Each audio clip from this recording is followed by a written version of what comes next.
Very good day my dear students. अगर तुम C intermediate taxation exam का preparation कर रहे हो तो ये वीडियो तुम्हारे लिए बहुत बहुत एक्सट्रीमली यूजफुल होने वाला है। इस वीडियो में हम कवर करेंगे फैक्ट्स एंड फिगर्स कंपाइलर को। टैक्स क्रूजर एक डॉक्यूमेंट है जो मैंने बनाया है जिसमें दो बहुत यूजफुल कंपाइलर्स हैं। एक तो इंटरलिंकिंग कंपाइलर है जो बहुत बहुत यूजफुल है और दूसरा ये फैक्ट्स एंड फिगर्स कंपाइलर है। ये फैक्ट्स एंड फिगर्स कंपाइलर क्या करता है? ये तुम्हारी हेल्प करता है टू क्विकली रिवाइज इंपॉर्टेंट फॉर्मूले, लिमिट्स, थ्रेशोल्ड, डेट्स एक्सेट्रा। इस वीडियो में हम इनकम टैक्स कवर करेंगे। जीएसटी का एक अलग वीडियो है, उसका लिंक मैंने डिस्क्रिप्शन बॉक्स में दिया हुआ है। Why facts and figures compiler sir, इसकी क्या जरूरत है, ये हमें क्यों चाहिए? तो देखो, टैक्स लॉ इज वास्ट, बहुत बड़ा है, बहुत एक्सटेंसिव है। इट इज़ न्यूमरस फॉर्मूले, लिमिट्स, थ्रेशोल्ड, डेट्स एक्सेट्रा। बहुत सारे फॉर्मूले हैं, लिमिट्स हैं, थ्रेशोल्ड्स हैं वगैरह वगैरह। और it is challenging to remember these facts and figures. बहुत चैलेंजिंग है, बहुत मुश्किल होता है कि हम सब कुछ याद कर लें, और अगर याद कर भी लें तो उनको ठीक से हम रिकलेक्ट कर पाएँ एग्जाम के टाइम जब हम क्वेश्चन को सॉल्व कर रहे हैं, क्योंकि क्वेश्चन सॉल्व करते समय इन सब की बहुत ज़्यादा ज़रूरत पड़ती है। और अगर हमने कोई गलती कर दी, inability to do so is one of the top reasons why many students fail to clear the tax exam. बहुत से स्टूडेंट, जैसा हमको पता है कि 15% के आसपास ही पास होते हैं, बाकी 80-85% तो फेल हो जाते हैं। उसका सबसे बड़ा एक रीज़न ये है कि हम गलत फॉर्मूले, गलत लिमिट, गलत थ्रेशोल्ड, गलत डेट हमको याद नहीं हो पाती, वहाँ रिकलेक्ट नहीं कर पाते और अल्टीमेटली हम मार्क्स लूज कर जाते हैं। तो सर, ये कंपाइलर हमारे लिए कैसे यूज़फुल होगा? ये कंपाइलर बेटा ऐसे यूज़फुल होगा कि it will what this does is it highlights important formulae, limits, thresholds, dates etc. Super compact fashion में, ओके, और बहुत ही इजी टू रिवाइज फॉर्मेट है। इससे क्या होगा? इससे होगा कि दिस विल इंश्योर, ये पक्का हो जाएगा कि तुम क्वेश्चन सॉल्व करो विदाउट एनी ओमिशन और मिस्टेक। कोई ओमिशन नहीं करोगे, कोई मिस्टेक नहीं होगी और तुम्हारे मार्क्स नहीं कटेंगे और फेल होने के चांसेस बहुत बहुत बहुत कम हो जाएंगी। अच्छा, ये फैक्ट्स एंड फिगर्स कंपाइलर दो तरीके से अवेलेबल है, एक प्रिंट फॉर्मेट में, एक ई बुक के फॉर्मेट में। प्रिंट फॉर्मेट में ये टैक्स बुक प्लस जो कॉन्सेप्ट्स है इनकम टैक्स की बुक में इनकम टैक्स का कंपाइलर एंड में दिया हुआ है, और जीएसटी की बुक में उस बुक के एंड में जीएसटी का कंपाइलर दिया हुआ है। ई बुक के लिए ये कम्प्लीटली फ्री है और ये मेरी वेबसाइट www.taxwithsharat.com पे अवेलेबल है। तुम्हें सिर्फ वेबसाइट पे जाना है और लॉगिन करना है और वहाँ टैक्स क्रूजर का सेक्शन है, वहाँ जाकर तुमको ये कंपाइलर मिल जाएगा। अगर तुम रजिस्टर्ड नहीं हो तो साइन अप करो, साइन अप कम्प्लीटली फ्री है और वहाँ जाकर तुम इसको ई बुक को फ्रीली एक्सेस कर सकते हो। तो सर, इसको यूज़ कैसे करें, इसका मैक्सिमम बेनिफिट किस तरीके से लिया जा सकता है? तो देखो, मेरे सजेशंस, मेरे रिकमेंडेशंस क्या है। वंस एवरी फोर्टनाइट, हर 2 हफ्ते में इसको एक बार रिवाइज करो, एक बार इसको पढ़ो। और क्लोजर टू द एग्जाम्स, जब एग्जाम्स पास आ जाएं तो इसकी फ्रीक्वेंसी बढ़ा दो टू वंस अ वीक। ये मिनिमम है, वंस अ वीक करो। और ज़्यादा करोगे और जल्दी करोगे, बार बार करोगे, जितना करोगे उतना ही फ़ायदेमंद तुम्हारे लिए रहने वाला है। इस कंपाइलर को स्टैंड अलोन बेसिस पे यूज़ कर सकते हैं और किसी मटेरियल के साथ यूज़ करने की स्ट्रिक्टली ऐसा ज़रूरत नहीं है। लेकिन अगर बेस्ट रिजल्ट्स चाहिए तो टैक्स बुक प्लस के साथ अगर यूज़ करोगे तो बहुत अच्छे रिजल्ट्स तुमको मिलेंगे। सबसे बड़ा फायदा यह है कि each reading of the compiler, तुम हर बार इसको पढ़ोगे तो it will work like a super revision for you, एक सुपर रिवीजन की तरह रहेगा और ये तुम्हारे माइंड में इनकॉर्पोरेट हो जाएगा। ये तुम्हारे माइंड में जितने फैक्ट्स एंड फिगर्स हैं वो धीरे धीरे बैठते चले जाएंगे, याद हो जाएंगे तुम्हें। तो तुम जब एग्जाम में जाके जब तुम क्वेश्चन सॉल्व करोगे तो सारे facts and figures will easily spring to your mind और तुमको क्वेश्चन देखते ही समझ में आ जाएगा और तुम उसको रिकलेक्ट कर पाओगे सही तरीके से, बिना किसी ओमिशन और मिस्टेक के। और ये तुम्हारे लिए बहुत अच्छा रहेगा। इस कंपाइलर में कंटेंट जो है वो सीए इंटरमीडिएट एग्ज़ाम से रिलेटेड जो प्रोविजंस रेलेवेंट हैं वो कवर्ड है, बाकी कवर्ड नहीं है क्योंकि वो रिलेवेंट नहीं है।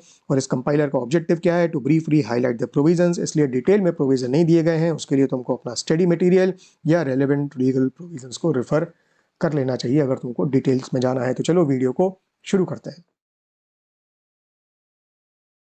रेट्स ऑफ टैक्स से शुरू करते हैं। रेट्स ऑफ टैक्स की अगर हम बात करें तो सीनियर सिटीजन कौन होता है? हु इज़ मोर 60 ईयर्स और more but less than 80 years.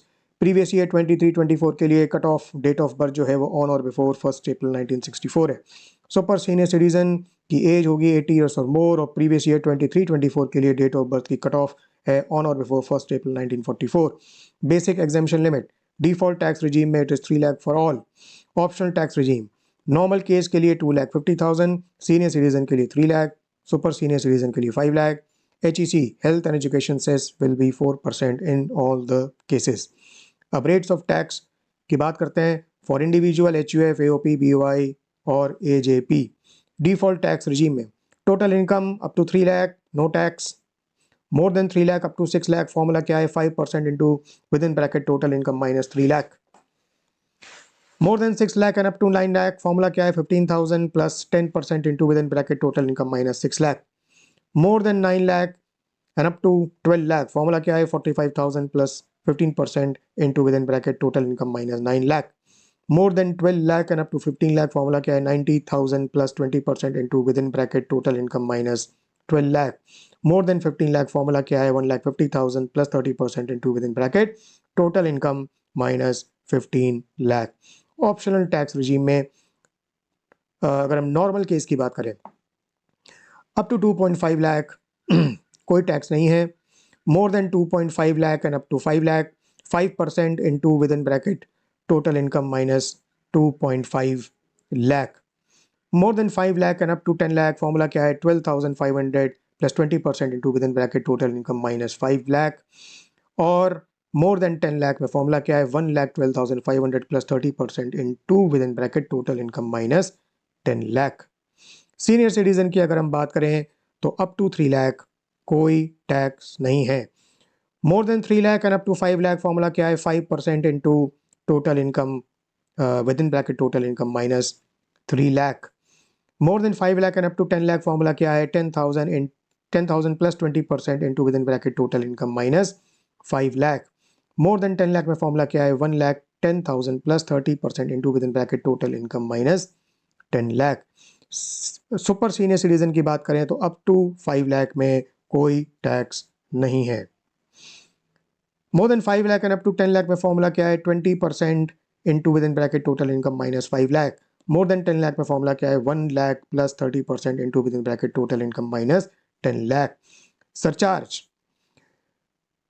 For tax on dividend capital gain under 111A, 112 and 112A surcharge can not exceed 15%।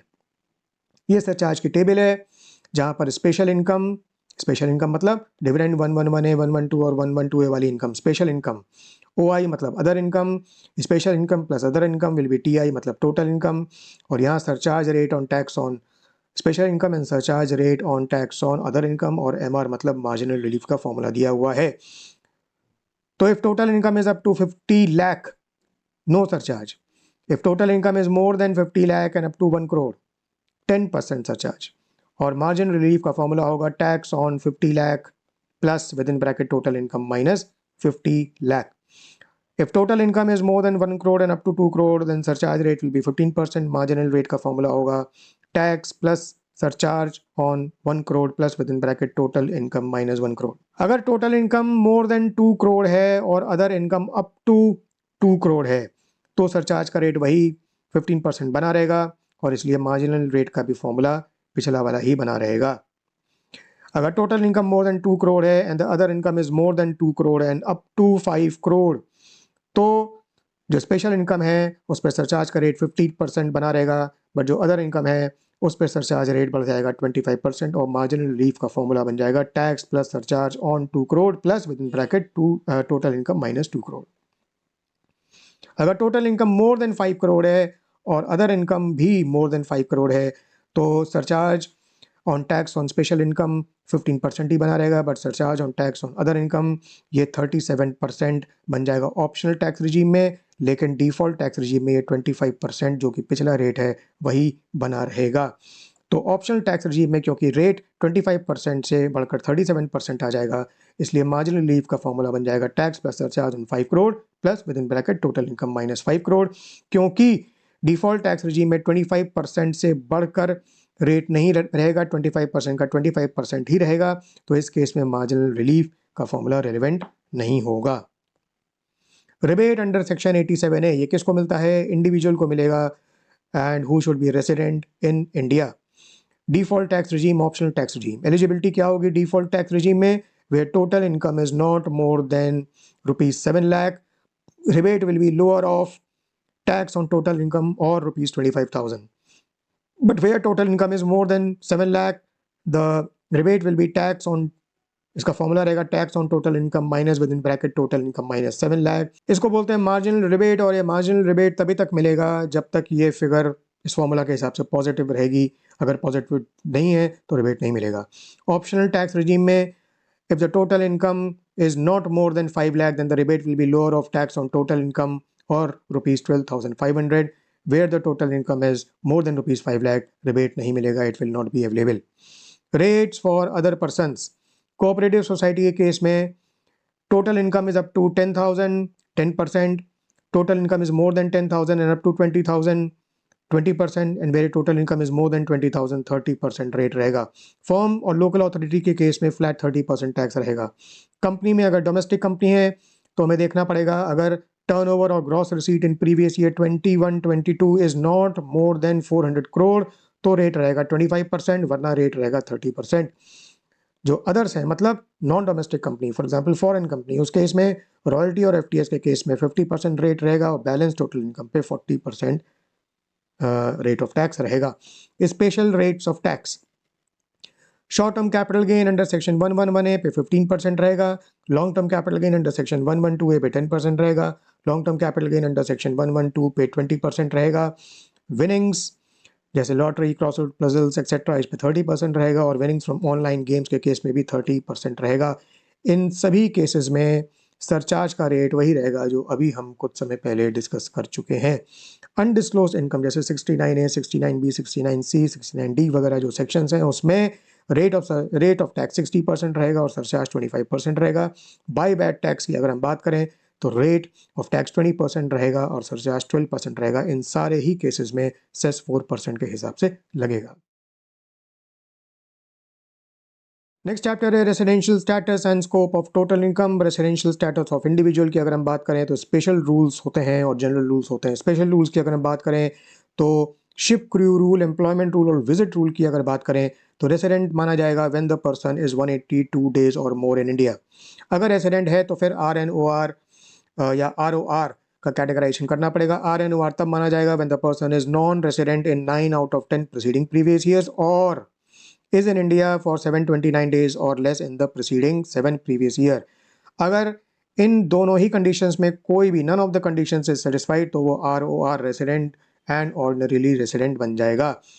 अगर हम special rule visit and income rule की बात करें तो रेसिडेंट कब माना जाएगा when the person is in India for 120 days or more and less than 182 days and is in India for 365 days or more in the preceding 4 years।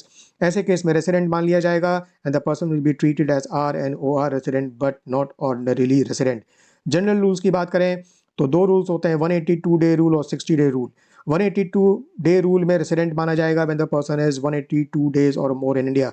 60 day rule में resident माना जाएगा when the person is in India for 60 days or more and 365 days or more in the preceding 4 previous years।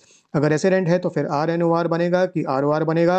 इन दोनों ही rules के under RNOR तब बनेगा when the person is non-resident in 9 out of 10 preceding previous years or is in India for 729 days or less in the preceding 7 previous year। अगर इन दोनों में से कोई भी कंडीशन सेटिस्फाई नहीं होती है तो वो ROR बन जाएगा। Total income other than income from foreign sources का कॉन्सेप्ट है फॉर वेरियस रूल्स। इसकी जो लिमिट होती है वो होती है विजिट रूल के केस में up to 15 lakh, visit and income rule के केस में मोर देन 15 लाख और स्टेटलेस रूल के केस में more than 15 lakh. Residential status of HUF की अगर हम बात करें तो RNOR कब माना जाएगा HUF when the कर्ता is non-resident in 9 out of 10 preceding previous years or the कर्ता is in India for 729 days or less in the preceding 7 previous years। If none of these conditions are satisfied तो HUF ROR मान लिया जाएगा।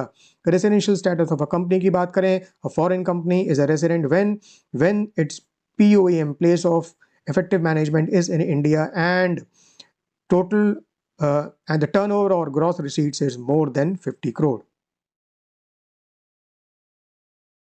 Next chapter is on exempt income. Agricultural income की पहले बात करते हैं।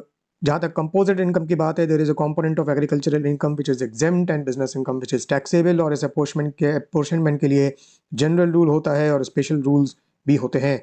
जनरल रूल की अगर हम बात करें तो एग्रीकल्चरल इनकम का कंपोनेंट का फॉर्मूला होता है market value or sale proceeds of agricultural produce used as raw material minus cultivation expenses. Business income कैसे निकालेंगे? Sales minus market value of sale receipts of agricultural produce used as raw material. Okay, मतलब ये चीज यहां पर आ गई। Market value, sales minus market value or sale receipts of agricultural produce used as raw material minus manufacturing expenses. Special rule में एक ratio के बेसिस पर अपोर्शनमेंट होता है। रबर के केस में business income is to agricultural income का ratio होता है 35:65। Coffee which is grown and cured, उसके केस में business income is to agricultural income का रेशियो होता है 25:75। Coffee grown, cured, roasted and grounded, इस केस में business income is to agricultural income का रेशियो होता है 40:60 और टी के केस में भी रेशियो होता है 40:60। Partial integration of agricultural income for levy of tax. Levy of tax के लिए एग्रीकल्चरल इनकम को इंटीग्रेट करते हैं सिर्फ टैक्स को निकालने के लिए, और उसकी कंडीशन होती है net agricultural income should B more then 5,000 rupees and the total income should B more than the basic exemption limit. और टैक्स को निकालने का जो फॉर्मूला होता है वो पहले हम निकालते हैं tax on net agricultural income plus total income, इस पर टैक्स निकालते हैं। फिर tax on net agricultural income plus basic exemption limit, मतलब पहले NAI प्लस TI पे टैक्स निकालते हैं और NAI प्लस BEL पे टैक्स निकालते हैं और दोनों का डिफरेंस निकाल देते हैं, वो हमारा बन जाता है tax. Deduction under section 10AA, period to begin operations in SEZ special economic zone, period है 1 अप्रैल 2005 टू 31 मार्च 2020। ये 31 मार्च 2020 जो है ये एक्सटेंड हो जाता है 31 मार्च 2021 तक if the letter of approval is issued by 31st March 2020. Used plant and machinery जो है वो स्पेशल इकोनॉमिक जोन यूनिट में उसकी लिमिट होती है 20%। इस लिमिट को अगर एक्सीड कर देते हैं तो 10AA का एग्जेम्पशन नहीं मिलता। क्वांटम ऑफ डिडक्शन क्या होता है? It begins from the year in which the operations begin. First 5 years में 100% ऑफ PD मतलब profit derive from export. Next 5 years में 50% ऑफ PD और फिर नेक्स्ट 5 ईयर्स में लोअर ऑफ 50% ऑफ PD और अमाउंट क्रेडिट टू SEZRRA मतलब special economic zone reserve account. PD का formula होता है profits into export turnover divided by total turnover. All these figures are pertaining to the SEZ unit. SEZRRA में जो amount credit होता है उसको utilise करने की लिमिट होती है 3 साल की, 3 years, end period to repatriate the export proceeds, जो एक्सपोर्ट टर्नओवर को रिपैट्रिएट करने की लिमिट होती है वो 6 months from the end of the previous year होती है। There are some other exemptions. Section 10(6)(6) में शॉर्ट स्टे एग्जेम्पशन होता है, उसमें stay in India should be 90 days और लेस, ये होती है लिमिट। फिर सेक्शन 10(10)(D) में लाइफ इंश्योरेंस प्रोसीड्स के लिए एग्जेम्पशन मिलता है, लेकिन receipts from excess premium life insurance policies taxable except on death. तो अगर डेथ का केस नहीं है तो ये टैक्सेबल होती है, और उसके लिए if the policy is issued from 1st April 2003 to 31st March 2012, if premium is more than 20% of sum assured तो taxable बन जाता है proceeds। If the policy is issued within the financial year 2012-2013 तो taxable कब बनता है? when the premium is more than 10% of sum assured। Where the issue is on or after 1st April 2013, अगर disabled का case है तो taxable कब बनता है? when the premium is more than 15% of sum assured। and अगर if the person is not disabled, that means it is the case of others, तो taxable बन जाता है when the premium is more than 10% of sum assured। when the policy has been issued on or after 1st April 2023 तो taxable तब बन जाता है when the premium is more than 5 lakh rupees। Now we will look at the chapter on salaries, और यहाँ पर EE का मतलब एम्प्लॉय होगा और ER का मतलब एम्प्लॉयर होगा। DNS एंड कंपनसेटरी की अगर बात करें, underground allowance is exempt at 800 per month, tribal area, scheduled areas, agency areas allowance is exempt at 200 per month। Retirement benefits की अगर हम बात करें, ग्रेचुइटी के केस में एग्जेम्पशन मिलता है for non government employees, and the formula depends on whether the employees cover under POGA payment of gratuity act or not covered under POGA, that means non POGA. POGA के case में exemption is lower of A gratuity received, B 20 lakh, C 15 days salary for each year of service. Salary की अगर हम बात करें तो salary होती है सैलरी इंटू 15 डिवाइडेड बाई 26, और ईच ईयर ऑफ सर्विस की अगर हम बात करें तो period greater than 6 months is counted as 1 year। Non POGA के केस में फॉर्मूला क्या होता है? Lower of A gratuity received, B 20 lakh, C half month salary for each year of service. अगर हम सैलरी की बात करें तो सैलरी क्या होती है, half of average salary of 10 preceding months. और अगर हम ईच ईयर ऑफ सर्विस की बात करें तो it means completed years. Pension, commuted pension का एग्जेम्पशन मिलता है for non government employee. It depends on whether gratuity has been received और gratuity has not been received. Where gratuity has been received, इसका formula होता है 1/3 into with in bracket commuted pension receive divided by commutation percentage bracket close into 100। अगर gratuity is not receive तो ये 1/3 basically change हो जाता है half में, rest of the formula remains the same. Leave encashment की अगर हम बात करें तो नॉन गवर्नमेंट एम्प्लॉय को जो एग्जेम्पशन मिलता है उसका फॉर्मूला क्या होता है, lower of A amount received, B 25 lakh, C 10 months into average salary, D leave credit in months into average salary. अब अगर हम लीव क्रेडिट इन मंथ्स की बात करें तो ये कैसे कंप्यूट होता है, ये होता है एंटाइटलमेंट। और entitlement can be maximum of 30 days for each completed year, मतलब 30 डेज से ज़्यादा एक्सीड नहीं कर सकता एनुअल एंटाइटलमेंट। तो लीव क्रेडिट इन मंथ कैसे कंप्यूट करते हैं, entitlement minus leaves availed minus leaves lapsed minus leaves and cash. ये जो बैलेंस आता है इसको हम 30 डेज से डिवाइड कर देते हैं तो leave and credit in months ये निकल के आ जाता है। अब प्रोविडेंट फंड की बात करते हैं, recognise provident fund RPF, employer contribution is exempt up to 12% of salary, interest is exempt up to 9.5% of salary, और एक्यूमुलेटेड बैलेंस जो मिलता है उसका एग्जेम्पशन तब मिलता है if the continuous service is 5 years और मोर। आरपीएफ और एसपीएफ की अगर हम बात करें तो इंटरेस्ट ऑन एम्प्लॉय कॉन्ट्रीब्यूशन की अगर हम बात करें तो certain portion is taxable and what is that, interest on contribution which is more than X amount on and from previous year 21-22 becomes taxable। और ये X amount क्या है, ये X amount है 2.5 lakh if both employee and employer contribute, or 5 lakh if employer doesn't contribute, only employee contributes। Employers contribution to RPF plus ASF plus NPS मतलब Approved Superannuation Fund, National Pension Scheme और Recognized Provident Fund में जो combined employer का contribution होता है वो taxable contribution होता है if it is in excess of 7.5 lakh, तो एक्सेस टैक्सेबल बन जाता है। और taxable accretion on this excess, इस पे जो टैक्सेबल एक्रीशन बनता है उसको निकालने का फॉर्मूला होता है, और फॉर्मूला बेसिकली ये है, फॉर्मूला है पीसी डिवाइडेड बाय 2, फिर उसके बाद PC1 प्लस TP1, ठीक है, इन दोनों को प्लस कर देते हैं और जो टोटल आता है उसको R से मल्टीप्लाई कर देते हैं।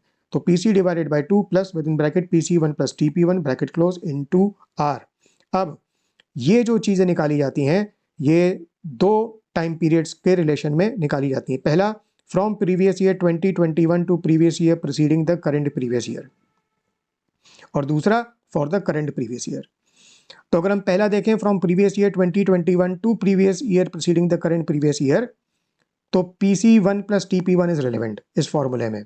तो PC1 क्या होता है, PC1 होता है aggregate of taxable employer contribution to RPF ASF plus NPS, मतलब 7.5 लाख से जो एक्सेस है वो। TP1 क्या होता है, TP1 is aggregate of taxable accretion for each previous year which has been computed as per this rule.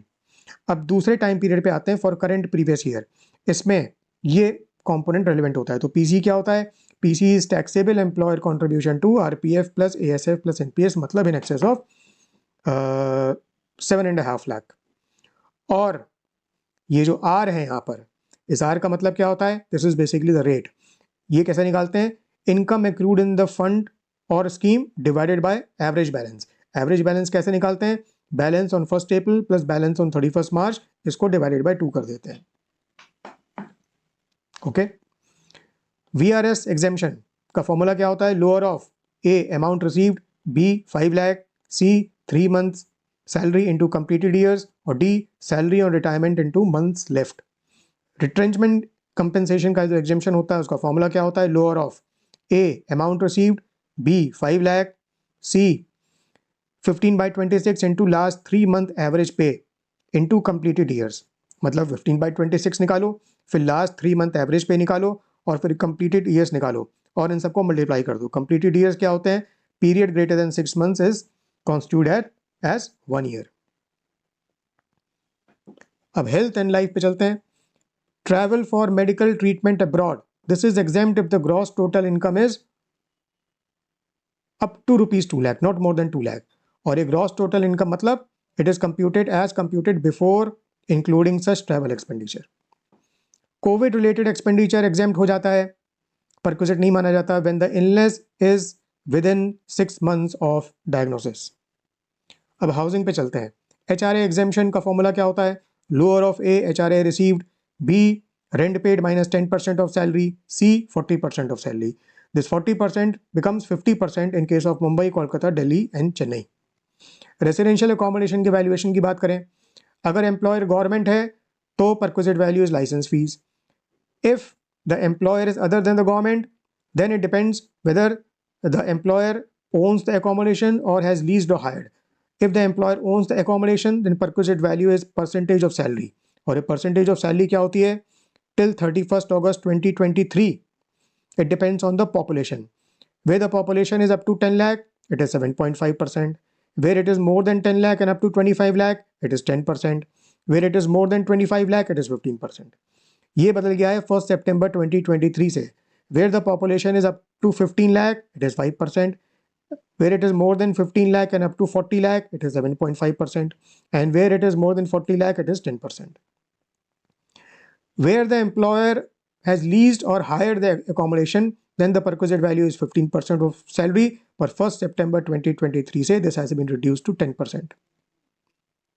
In case of hotel accommodation, the formula is lower of A charges paid to the hotel by the employer, B 24% of salary. अगर furniture भी दिया हुआ है, if the furniture has been owned by the employer, the value is 10% per annum of the cost, वो भी add कर दी जाएगी। अगर हायर किया हुआ है तो हायर चार्जेस ऐड कर दिए जाएंगे। गैस, इलेक्ट्रिसिटी और वाटर अगर सप्लाई हो रही है तो वैल्यूएशन किस तरीके से होगा? If it is supplied by some agency, then the value will be amount paid by employer to the agency. If it is supplied by the employer himself, then the value will be manufacturing cost per unit. अब travel and convince की बात करते हैं। Disabled conveyance allowance is exempt at 3,200 per month. Transport system allowance is exempt at 70% but subject to a maximum of 10,000 per month. LTC leave travel concession की बात करें, children are covered but maximum of 2 who are born after 1st October 1998. Block की अगर बात करें, exemption is available only up to for 2 journeys in the current block, and the current block runs from 2022 to 2025. An exemption is lower of actual spend or the specified amount. अब motor car के valuation की बात करें,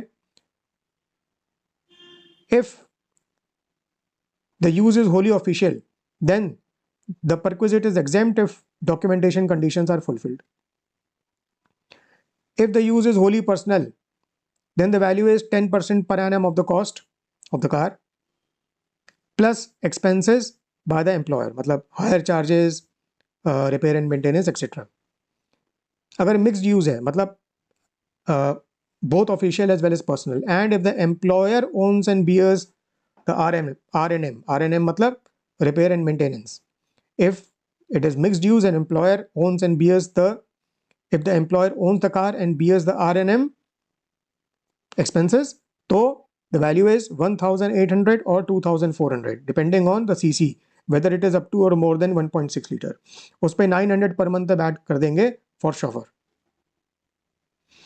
अगर mixed use है, employer owns the car but the employee bears the R&M expenses, तो formula क्या होगा? 600 or 900 per month depending on whether the CC is up to or more than 1.6 liter. उस पे हम 900 per month for chauffeur add कर देंगे। अगर mixed use है where employee owns the car and employer bears the R&M expenses, तो formula क्या रहेगा? Actual expenses borne by the employer, उसमें हम क्या subtract करेंगे? उसमें subtract करेंगे 1,800 or 2,400 per month depending on whether the CC is up to or more than 1.6 liter, और उसमें 900 per month for chauffeur और minus कर देंगे। If the transport facility is provided by the employer, then what is the valuation? If the employer is airline or railways, then there is no valuation, value is exempt, no perquisite. In case of any other employer, the value is value at which it is offered to the public. Now let's turn to education. Children education allowance, इसका exemption मिलेगा 100 per month per child, maximum 2 children. Children hostel allowance, इसका exemption मिलेगा 300 per month per child, maximum of 2 children. Education facility, अगर provide करी जा रही है to a family member and where the institution is of the employer or the employer has a tie-up with such institution, then the perquisite value is exempt if the value per child is up to 1000 per month.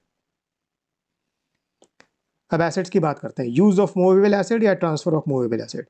Use of movable asset में valuation किस तरीके से रहेगा? If it is owned by employer then the value is 10% of cost, if it is hired by employer it is hire charges, in case of laptop और computer there is no value, it is exempt. Transfer of movable asset, इसके case में क्या value रहेगी? Formula क्या रहेगा value का? Cost minus depreciation, depreciation eight x%, a certain rate for completed years of use by the employer। अब rate क्या रहेगा x%? It will be in the case of computer or electronics it will be 50% on WDV method, written down value method। Car के case में it will be 20% on WDV method, and for all others it will be 10% on straight line method। Office support and financial incentive की बात करते हैं। Free food and beverages in office, if it is at working hours और via paid vouchers 50 per meal is exempt, rest is taxable. Concessional loan अगर दिया जा रहा है तो petty loans are exempt, petty loans मतलब up to 20,000 in the aggregate in the year, in the previous year.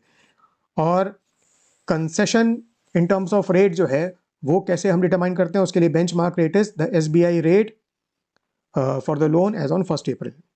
ESOP के case में value क्या रहती है? Fair market value on the date of exercise of option. Gift voucher और token दिया जा रहा है इन काइंड तो वो एग्जेम्प्ट रहता है if the value is less than 5,000 in the aggregate in the year. अब स्पेसिफाइड एम्प्लॉय का कॉन्सेप्ट होता है, specified employee is an employee where certain conditions are fulfilled and includes, एक कंडीशन होती है, it includes an employee having substantial interest in the company, और substantial interest मतलब 20% और more equity shares अगर hold कर रहा है तो। It also includes an employee whose salary income exclusive of non-monetary benefits is more than 50,000। Deductions under section 16 from the gross salary income, एक standard deduction मिलता है which is lower of 50,000 or the amount of salary। फिर entertainment allowance मिलता है, इसका deduction मिलता है only to a government employee which is lower of 20% of basic salary 5,000 rupees और अलाउंस रिसीव्ड। प्रोफेशनल टैक्स का डिडक्शन मिलता है to the extent of tax paid. Next is income from house property. Treatment of SOP और UOP, SOP मतलब self occupied property, UOP unoccupied property. Up to 2 houses it is treated as SOP or UOP, beyond 2 houses it is treated as deemed to be let out property, DLOP। Expected rent क्या होता है? ER, higher of FR और MV मतलब higher of fair rent और municipal value but limited to standard rent मतलब SR। So higher of ER, higher of fair rent और municipal value but limited to standard rent. Actual rent, ये क्या होता है? Rent for the previous year minus unrealised rent if any. Gross annual value, this is higher of expected rent और actual rent. Net annual value, it is gross annual value minus municipal tax actually paid by owner during the previous year, and this NAV is nil in case of SOP or UOP। income from house property कैसे compute होती है? net annual value NAV minus standard deduction minus interest on borrowed capital। vacancy allowance क्या होता है? if actual rent is less than expected rent owing to vacancy then GAV is actual rent not the expected rent। standard deduction का formula क्या होता है? 30% of NAV।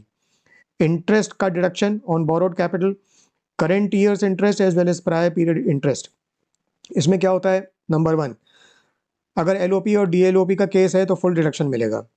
अगर SOP और UOP का केस है तो अगर रिपेयर, रिन्यूअल और रिकंस्ट्रक्शन है तो जो डिडक्शन की लिमिट है मैक्सिमम 30,000। अगर SOP और UOP है और अगर एक्विजिशन और कंस्ट्रक्शन का केस है, A/C, अगर एक्विजिशन और कंस्ट्रक्शन हो रहा है और अगर बोरोइंग बिफोर 1 अप्रैल 1999 है तो भी मैक्सिमम 30,000 का ही डिडक्शन मिलेगा।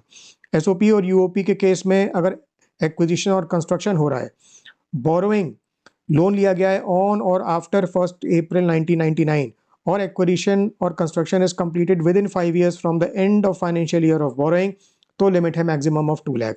ओवरऑल डिडक्शन फॉर नंबर 2, इसका मतलब ये 2.1, 2.2 और 2.3 मतलब SOP और UOP के केस में टोटल डिडक्शन की जो है वो लिमिट है मैक्सिमम 2 लाख। अब प्रायर पीरियड इंटरेस्ट का डिडक्शन मिलता है फॉर एक्विजिशन ऑब्लिक कंस्ट्रक्शन। तो प्रायर पीरियड इंटरेस्ट जो होता है वो किस ड्यूरेशन का होता है, from the date of borrowing to the 31st March preceding the date of completion of acquisition of construction. और इस इंटरेस्ट का जो डिडक्शन मिलता है that is for 5 years equal 5 annual instalments starting from the previous year of acquisition और construction. अगर को owners हैं तो एसओपी और यूओपी अगर है then each co owner gets the benefit of nil NAV and also the benefit of interest limit for deduction of 30,000 और 2 lakh as the case में भी। अगर एलओपी का केस है तो पहले हम इनकम फ्रॉम हाउस प्रॉपर्टी निकालते हैं और फिर उसको एज पर शेयर अपोर्शन कर देते हैं।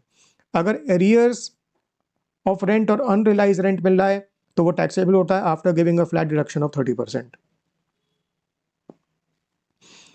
अगर house property has been held as stock in trade for example by real estate developers तो नील एनएवी का बेनिफिट मिलता है कब तक, up to 2 years from the end of financial year in which COC मतलब certificate of completion is obtained.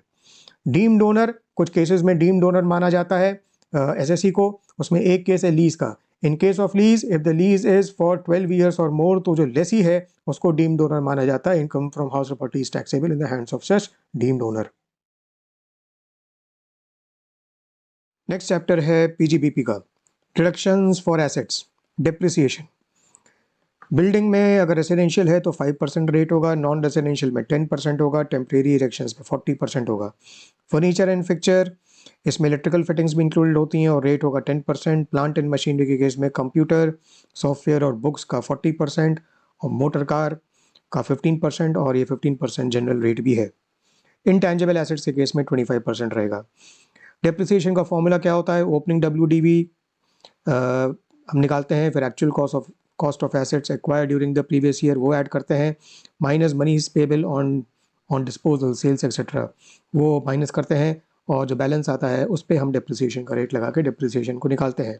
Quantum क्या रहता है डेप्रिसिएशन का, अगर put to use 180 days or more है तो फुल डेप्रिसिएशन, अगर put to use less than 180 days है तो 50% डेप्रिसिएशन, अगर नॉट पुट टू यूज़ है तो कोई डेप्रिसिएशन उस साल नहीं मिलेगा।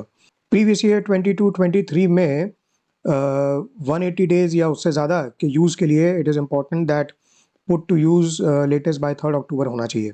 अगर हम प्रीवियस ईयर 2023-24 की बात करें तो ये 4 अक्टूबर तक पुट टू यूज़ होना चाहिए।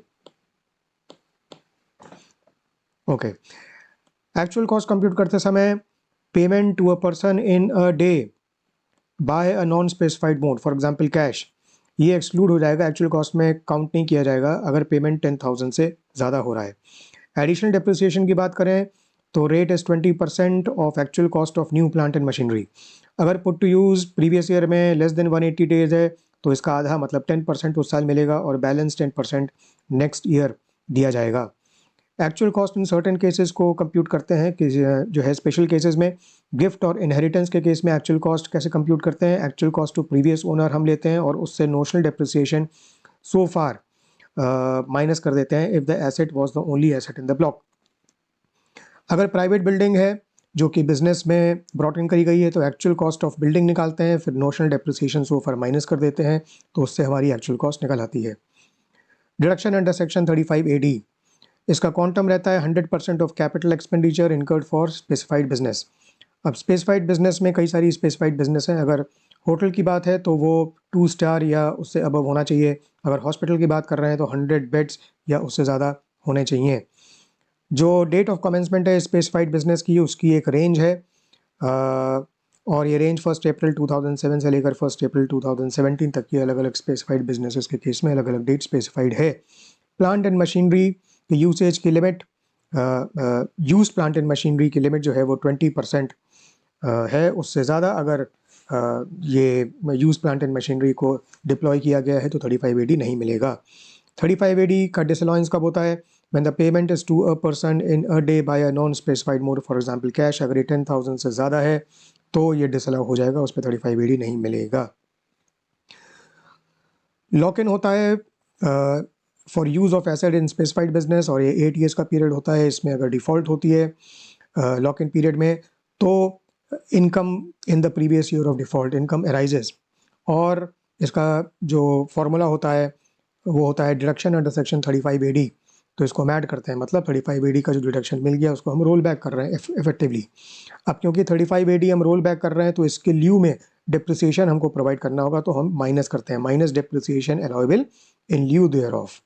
अच्छा, actual cost at which asset is added to the block, तो एसेट ब्लॉक में ऐड किया जाएगा डिप्रिसिएशन पर्पस के लिए, उसकी एक्चुअल कॉस्ट क्या होगी, actual cost minus the depreciation allowable since it's acquisition. Now amortisation, section 35D में प्रिलिमिनरी एक्सपेंसेस का अमोर्टाइजेशन मिलता है और डिडक्शन होता है 1/5 every year for 5 previous years. इसमें जो एलिजिबल एक्सपेंडिचर होता है वो होता है, उसका एक्सटेंट होता है lower of 5% of cost of project या capital employed. Capital employed Indian company के लिए रेलिवेंट होता है। 35DDA में VRS का डिडक्शन मिलता है और 1/5 each year for 5 previous years. 36(1)(i)(x) में फैमिली प्लानिंग एक्सपेंडिचर का कंपनी के केस में डिडक्शन मिलता है, रेवेन्यू का 100%, और अगर कैपिटल एक्सपेंडिचर है तो 1/5 each year for 5 previous years. अगर कंपनी एसएससी नहीं है तो 37(1) में हम जनरल डिडक्शन रेवेन्यू एक्सपेंडिचर का ले सकते हैं, कैपिटल का नहीं। सेक्शन 35 साइंटिफिक रिसर्च में डील करता है, और अगर एंटिटीज़, स्पेसिफाइड एंटिटीज़ को पेमेंट हो रहा है तो 100% का डिडक्शन मिलता है।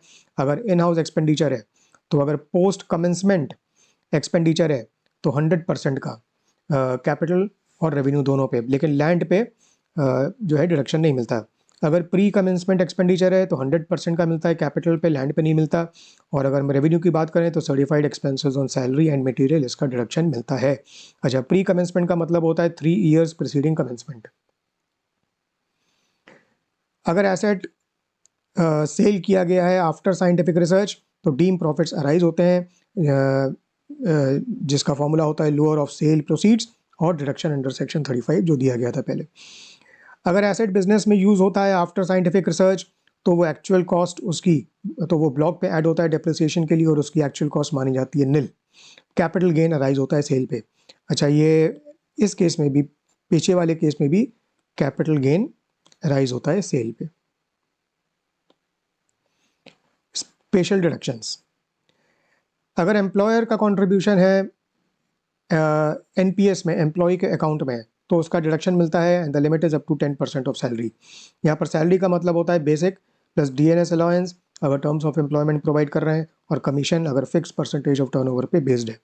बैड डेट की जब रिकवरी होती है तो अगर डेफिशिएंसी है तो उसका डिडक्शन मिलता है, और उसके लिए हम पहले निकालते हैं डेट माइनस जो डिडक्शन हमको अलाउ हुआ था under section 36(1)(7) for bad debts, और उसमें से हम रिकवरी को माइनस करते हैं तो वो डेफिशिएंसी होती है, उसका डिडक्शन मिलता है।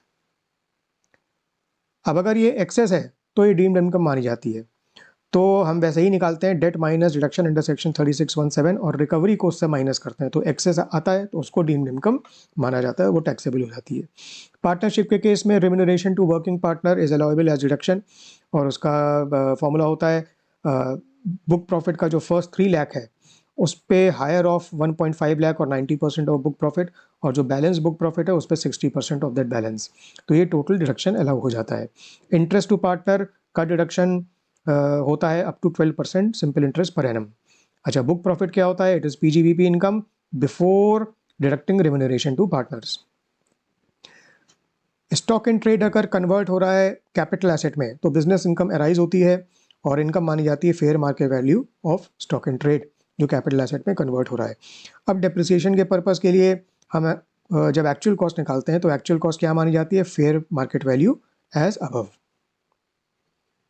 Expenses are not deductible, certain disallowances have been prescribed, तो 40A(i)(a) में TDS डिफॉल्ट के केस में डिसअलाउंस होता है अगर पेमेंट रेसिडेंट पेई को हो रहा है और 30% का डिसअलाउंस हो जाता है। 40A(2) में पेमेंट टू रिलेटेड पार्टी का डिसअलाउंस होता है to the extent the payment is excessive और अनरीजनेबल, और इसमें जो रिलेटेड पार्टी है उसमें कुछ केसेस जो है स्पेसिफाइड हैं जहाँ पर माना जाता है कि रिलेटेड पार्टी है। उसमें एक केस है where the person is having substantial interest, और substantial interest in a company माना जाएगा जब 20% और मोर इक्विटी शेयर्स वो पर्सन होल्ड कर रहा है, और अगर कंपनी का केस नहीं है तो 20% और मोर ऑफ प्रॉफिट्स अगर होल्ड कर रहा है। 40A(3) में डिसअलाउंस होता है of payment to a person in a day by non specified mode, for example cash, अगर ये 10,000 से ज़्यादा है तो ये 10,000 की लिमिट बढ़ के 35,000 हो जाती है जहाँ पर पेमेंट किया जा रहा है गुड्स कैरेज ऑपरेटर को। कुछ केसेस में 48(3) का डिसअलाउंस नहीं होता है। फॉर एग्जांपल एक है जहाँ पर टर्मिनल बेनिफिट्स का पेमेंट हो रहा है, प्रोवाइडेड वो 50,000 तक है। 48(3) तब भी नहीं लगता है एक केस में जब सैलरी दी जा रही है ऑन टेम्परेरी पोस्टिंग जो कि 15 डेज या उससे ज़्यादा है, 15 days or more. Special provisions कुछ हैं सेक्शन 41(1) में डीम प्रॉफिट अराइज होते हैं on recovery which is against earlier deduction, और इसका डीम प्रॉफिट का जो फॉर्मूला है वो है अमाउंट ऑब्टेन्ड और वैल्यू ऑफ बेनिफिट, ये टैक्सेबल बन जाता है।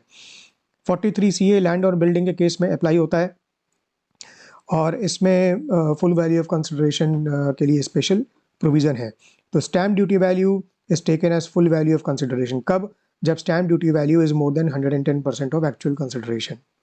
अगर वैल्यूएशन ऑफिसर को केस रिफर्ड है और वैल्यूएशन ऑफिसर ने वैल्यू को डिटरमाइन किया है, तो अगर वो वैल्यू स्टैम्प ड्यूटी वैल्यू से ज़्यादा है तो full value of consideration is restricted to stamp duty value. अगर वो वैल्यू स्टैम्प ड्यूटी वैल्यू के बराबर या उससे कम है तो फुल वैल्यू ऑफ कंसिडरेशन क्या मानी जाएगी? Value determined by valuation officer. Compliance related sections 44AA में बुक्स एंड डॉक्यूमेंट्स को मेंटेन करना होता है। अच्छा, स्पेसिफाइड प्रोफेशन के केस में क्या प्रोविज़न है कि books and documents are to be kept and maintained as prescribe by rule 6F। कब? when the gross receipt is more than 1.5 lakh in all the 3 preceding previous years। और अगर ऐसा नहीं है तो सिर्फ रीजनेबल बुक्स एंड डॉक्यूमेंट्स जो कि एओ को टोटल इनकम कंप्यूट करने में हेल्प करें, ऐसे रीजनेबल बुक्स एंड डॉक्यूमेंट्स रखने की ही रिक्वायरमेंट रहती है। अच्छा, अगर बिजनेस का केस है या नॉन स्पेसिफाइड प्रोफेशन का केस है तो रीजनेबल बुक्स एंड डॉक्यूमेंट्स को रखने की ज़रूरत है। कब? जब इनकम फ्रॉम बिजनेस और profession is more than 2.5 lakh, या फिर और सेल्स टर्नओवर और ग्रॉस रिसीट इन बिजनेस और profession is more then 25 lakh. Okay, ये दोनों ही केसेस कब? In any one of 3 preceding previous years. ये जो 2.5 लाख है और ये 25 लाख जो है, ये बेसिकली इंडिविजुअल और एचयूएफ के लिए है। फॉर अदर देन इंडिविजुअल और एचयूएफ ये लिमिट बन जाती है 1.2 लाख एंड 10 लाख।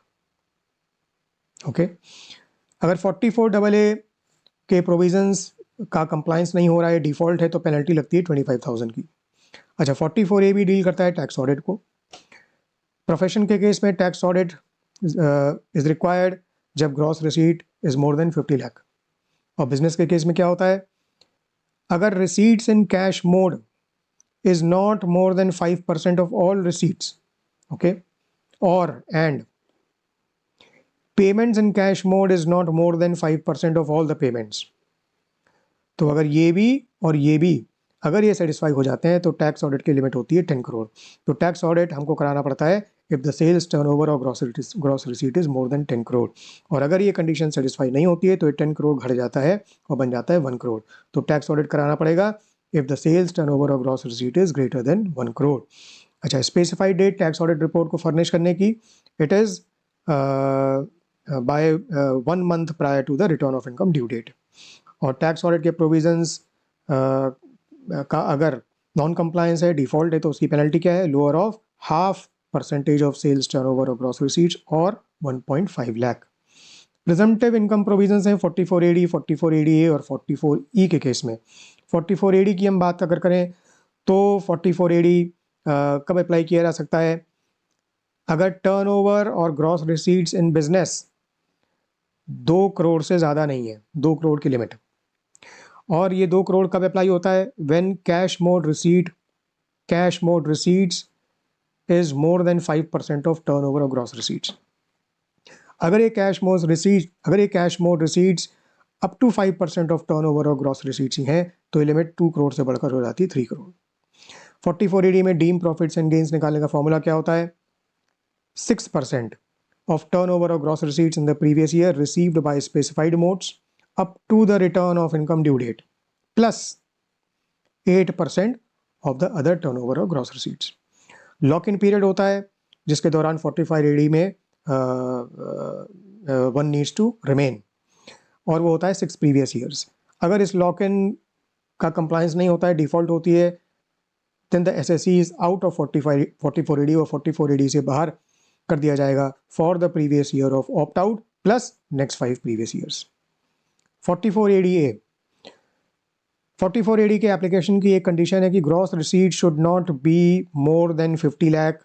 ये 50 लाख की लिमिट तब अप्लाई होती है when the cash mode receipts are more than 5% of gross receipts, और ये 50 लाख बढ़ जाता है 75 लाख में जब ये कैश मोड रिसीट्स 5% से ज़्यादा नहीं है। 44ADA के केस में डीम प्रॉफिट्स एंड गेन्स होता है 50% of gross receipts. Section 44AE 44AE के लिए ज़रूरी है कि the assessee should not own more than 10 goods carriages during the previous year. इसमें डीम प्रॉफिट एंड गेन्स कैसे निकालते हैं? एक तो एचजीवी के केस में, एचजीवी मतलब हैवी गुड्स व्हीकल के केस में कैसे निकालते हैं? ₹1000 per ton into months or part while the HGV is owned in the previous year। और जो अदर व्हीकल्स हैं उसके केस में कैसे निकालते हैं? ₹7,500 into months or part while the vehicle is owned in the previous year। और heavy goods vehicle क्या होती है? where the gross vehicle weight in ton is more than 12, मतलब 12 टन से ज़्यादा।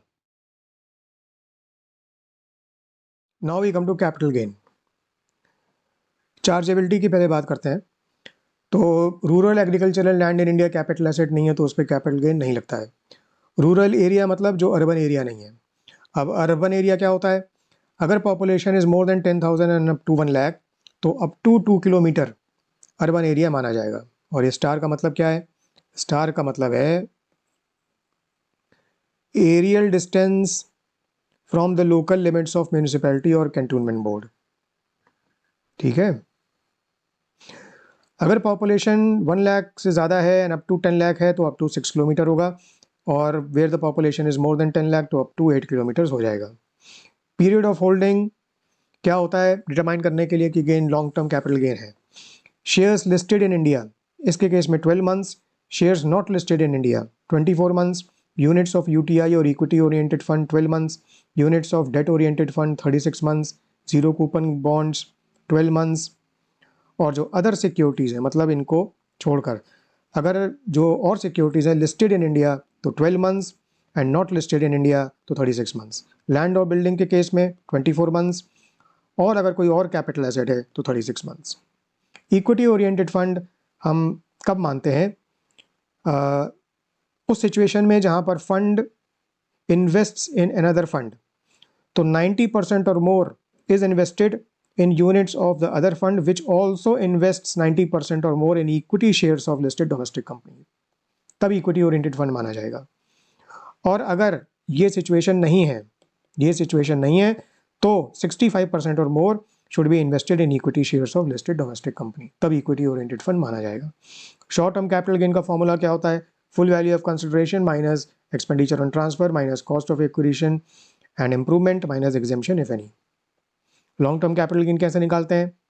Full value of consideration minus expenditure on transfer minus index cost of acquisition and improvement minus exemption if any.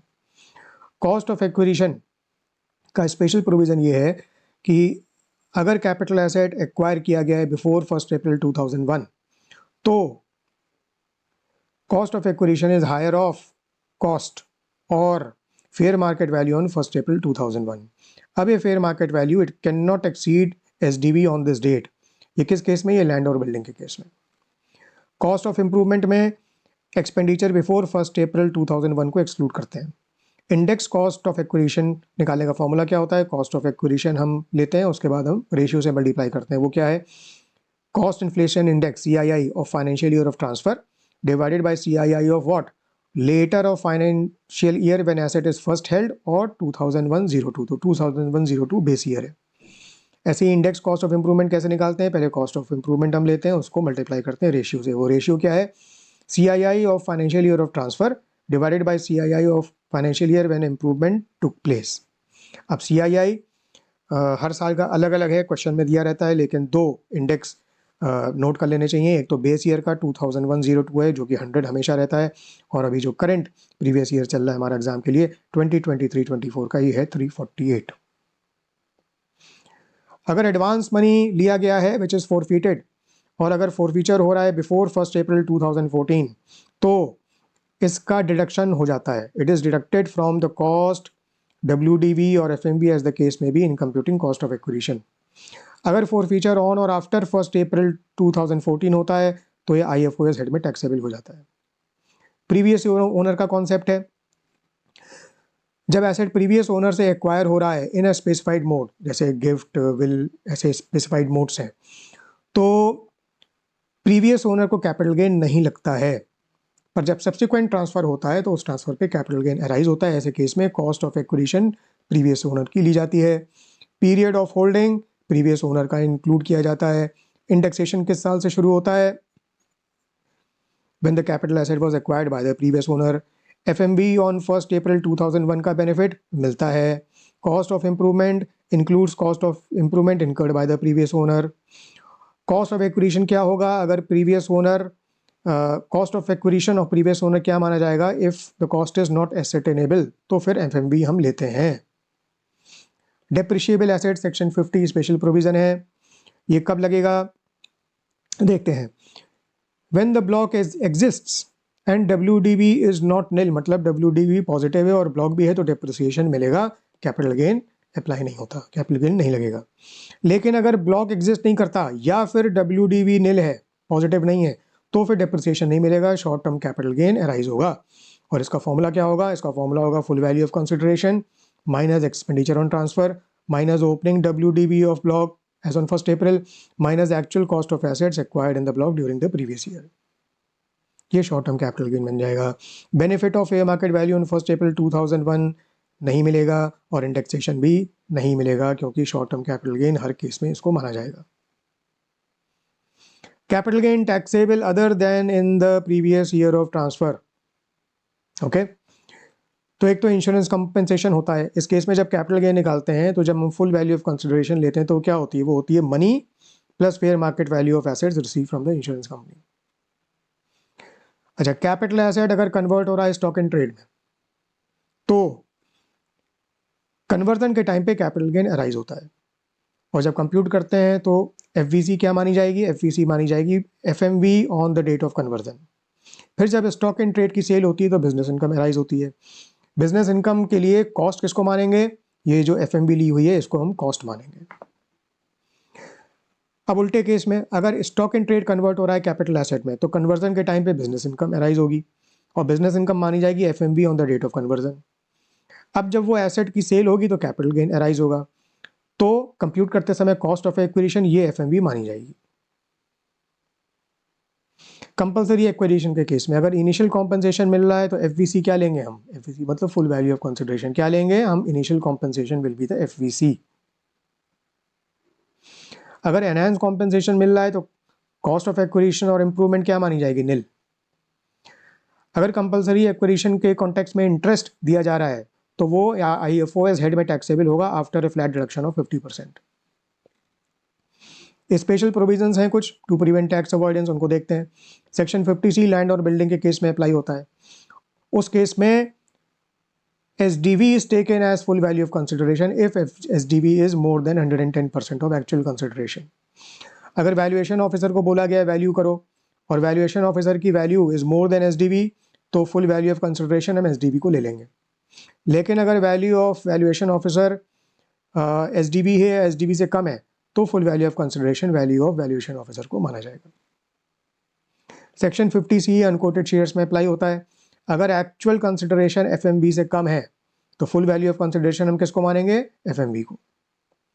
कुछ cases में AO valuation capital asset के valuation को valuation officer को refer कर सकता है। उसमें एक केस है जहां पर fair market value is more than the value claimed by the assessee by more than 15% और 25,000।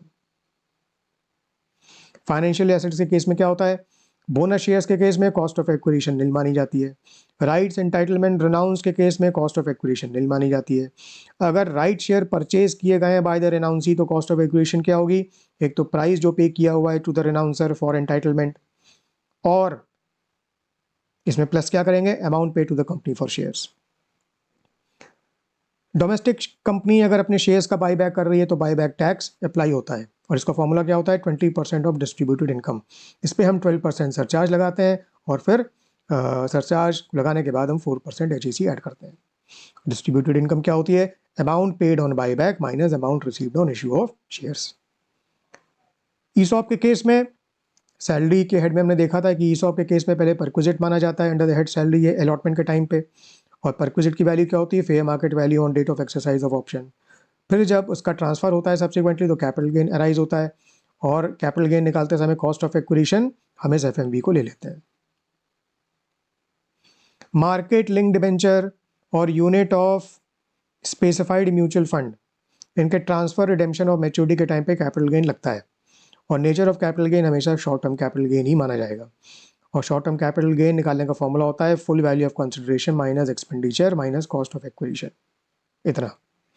स्पेसिफाइड म्यूचुअल फंड उस म्यूचुअल फंड को माना जाता है which invests not more than 35% in equity shares of domestic company. ठीक, अब intangible assets पे आते हैं। इसमें कॉस्ट ऑफ एक्विजिशन, तो अगर कैपिटल एसेट कैटेगरी ए वाले हैं, अब कैटेगरी ए वाले हैं तो पहले देखते हैं कैटेगरी ए में क्या होगा। कैटेगरी ए में ये है goodwill of business of profession, trademark, brand name of business of profession और any other intangible asset, right to manufacture, produce, process articles और things, right to carry on business of profession, tenancy rights, stage carriage permits, loom hours और any other right.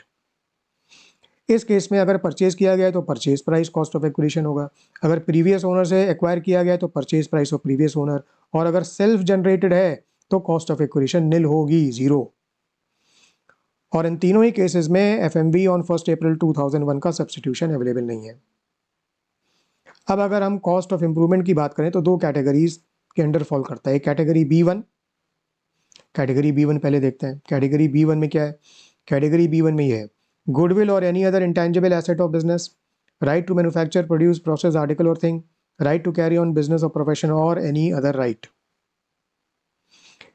इस case में cost of improvement nil रहती है।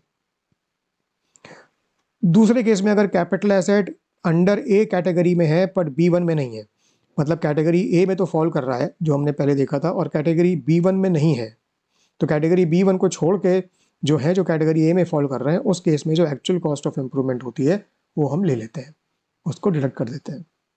इस्लाम cell के case में देखते हैं क्या होगा। फुल वैल्यू ऑफ कंसिडरेशन क्या होगी? It is fair market value of capital assets on the date of transfer. Cost of acquisition और कॉस्ट ऑफ इंप्रूवमेंट नेटवर्थ माना जाएगा, इंडेक्सेशन नहीं मिलेगा। लॉन्ग टर्म कैपिटल गेन के लिए पीरियड ऑफ होल्डिंग 36 मंथ रहेगा, लेकिन LTCG है तब भी इंडेक्सेशन नहीं मिलेगा। अच्छा, जो नेटवर्थ है उसका फॉर्मूला क्या है? Value of total assets minus value of liabilities as per books. अब वैल्यू ऑफ एसेट किस तरीके से हम निकालेंगे? डिप्रिशिएबल एसेट के केस में WDV ऑफ ब्लॉक लेंगे, सेल्फ जनरेटेड गुडविल के केस में निल ले लेंगे। अगर 35 AD का डिडक्शन मिला हुआ है कॉस्ट से, अगर cost has been deducted under section 35 AD तो भी निल ले लेंगे, और अगर कोई एसेट है तो बुक वैल्यू ले लेंगे। अगर कोई चेंज हुआ है वैल्यू में रीवैल्यूएशन की वजह से तो उसको इग्नोर कर देंगे। अब एग्जेम्पशंस देखते हैं। Section 54, 54B, 54D, 54EC and 54F। एक क्विक कंपैरिजन कर लेते हैं। कैपिटल गेन जो अराइज होता है जब हम ओरिजिनल एसेट को ट्रांसफ़र करते हैं और फिर हमको न्यू एसेट को एक्वायर करना पड़ता है एग्जेम्पशन क्लेम करने के लिए। तो न्यू एसेट के एक्विजिशन के लिए टाइम लिमिट क्या है? 54 में the new asset should be acquired, should be purchased 1 year, within 1 year before or after 2 years, or within 1 year before or within 2 years after the transfer of original asset, or constructed within 3 years after the transfer of original asset. 54B के case में new asset should be purchased within 2 years after. 54D purchase or construction within 3 years after. 54EC के case में purchase within 6 months after. 54F के case में purchase within 1 year before or within 2 years after, और construction within 3 years after. Capital gain exempt क्या होते हैं? 54, 54B और 54D के केस में cost of new asset is the capital gain exempt. 54EC के केस में कॉस्ट ऑफ न्यू एसेट रहता है लेकिन लिमिट रहती है मैक्सिमम 50 लाख। 54F के केस में एक रेशियो होता है, तो कैपिटल गेन को मल्टीप्लाई करते हैं रेशियो से, और रेशियो क्या होता है? Cost of new asset divided by net consideration. ठीक है, तो इस तरीके से कैपिटल गेन हम एग्जेम्प्ट निकालते हैं। अच्छा, 54, 54B और 54D और 54F के केस में देखो स्टार लगे हुए हैं। स्टार का मतलब क्या होता है? स्टार का मतलब ये होता है कॉस्ट ऑफ न्यू एसेट क्या होगा? Amount utilised for new asset before furnishing return of income, एक तो ये पार्ट हो गया। उसमें क्या ऐड करेंगे, deposit in capital gain account scheme before furnishing return of income but latest by the due date to furnish return of income. ये दोनों को ऐड कर देते हैं तो कॉस्ट ऑफ न्यू एसेट निकल जाता है। अब एक इंपॉर्टेंट चीज़ ध्यान में रखने वाली है, वो है कि 54 और 54 एफ में कॉस्ट ऑफ न्यू एसेट की लिमिट है 10 crore. CNA can not exceed 10 crore. ठीक, 54 EC के केस में CNA can not exceed 50 lakh और 54 और 54F के केस में it can not exceed 10 crore. अब लॉक इन रहता है, न्यू एसेट को ट्रांसफर नहीं कर सकते लॉक इन पीरियड में, वो रहता है 3 ईयर्स, लेकिन 54 EC के केस में 5 ईयर्स होता है। अगर हम वॉयलेट करते हैं लॉक इन का प्रोविजन, मतलब ट्रांसफर कर देते हैं विद इन लॉक इन, तो क्या होता है 54, 54B और 54D के केस में एग्जेम्पशन जो है वो फोरफीट कर लिया जाएगा। और जब कैपिटल गेन निकालेंगे तो कॉस्ट ऑफ एक्विजिशन क्या माना जाएगा, कॉस्ट, उसमें से हम कैपिटल गेन एग्जेम्प्टेड अर्लियर को माइनस कर देंगे।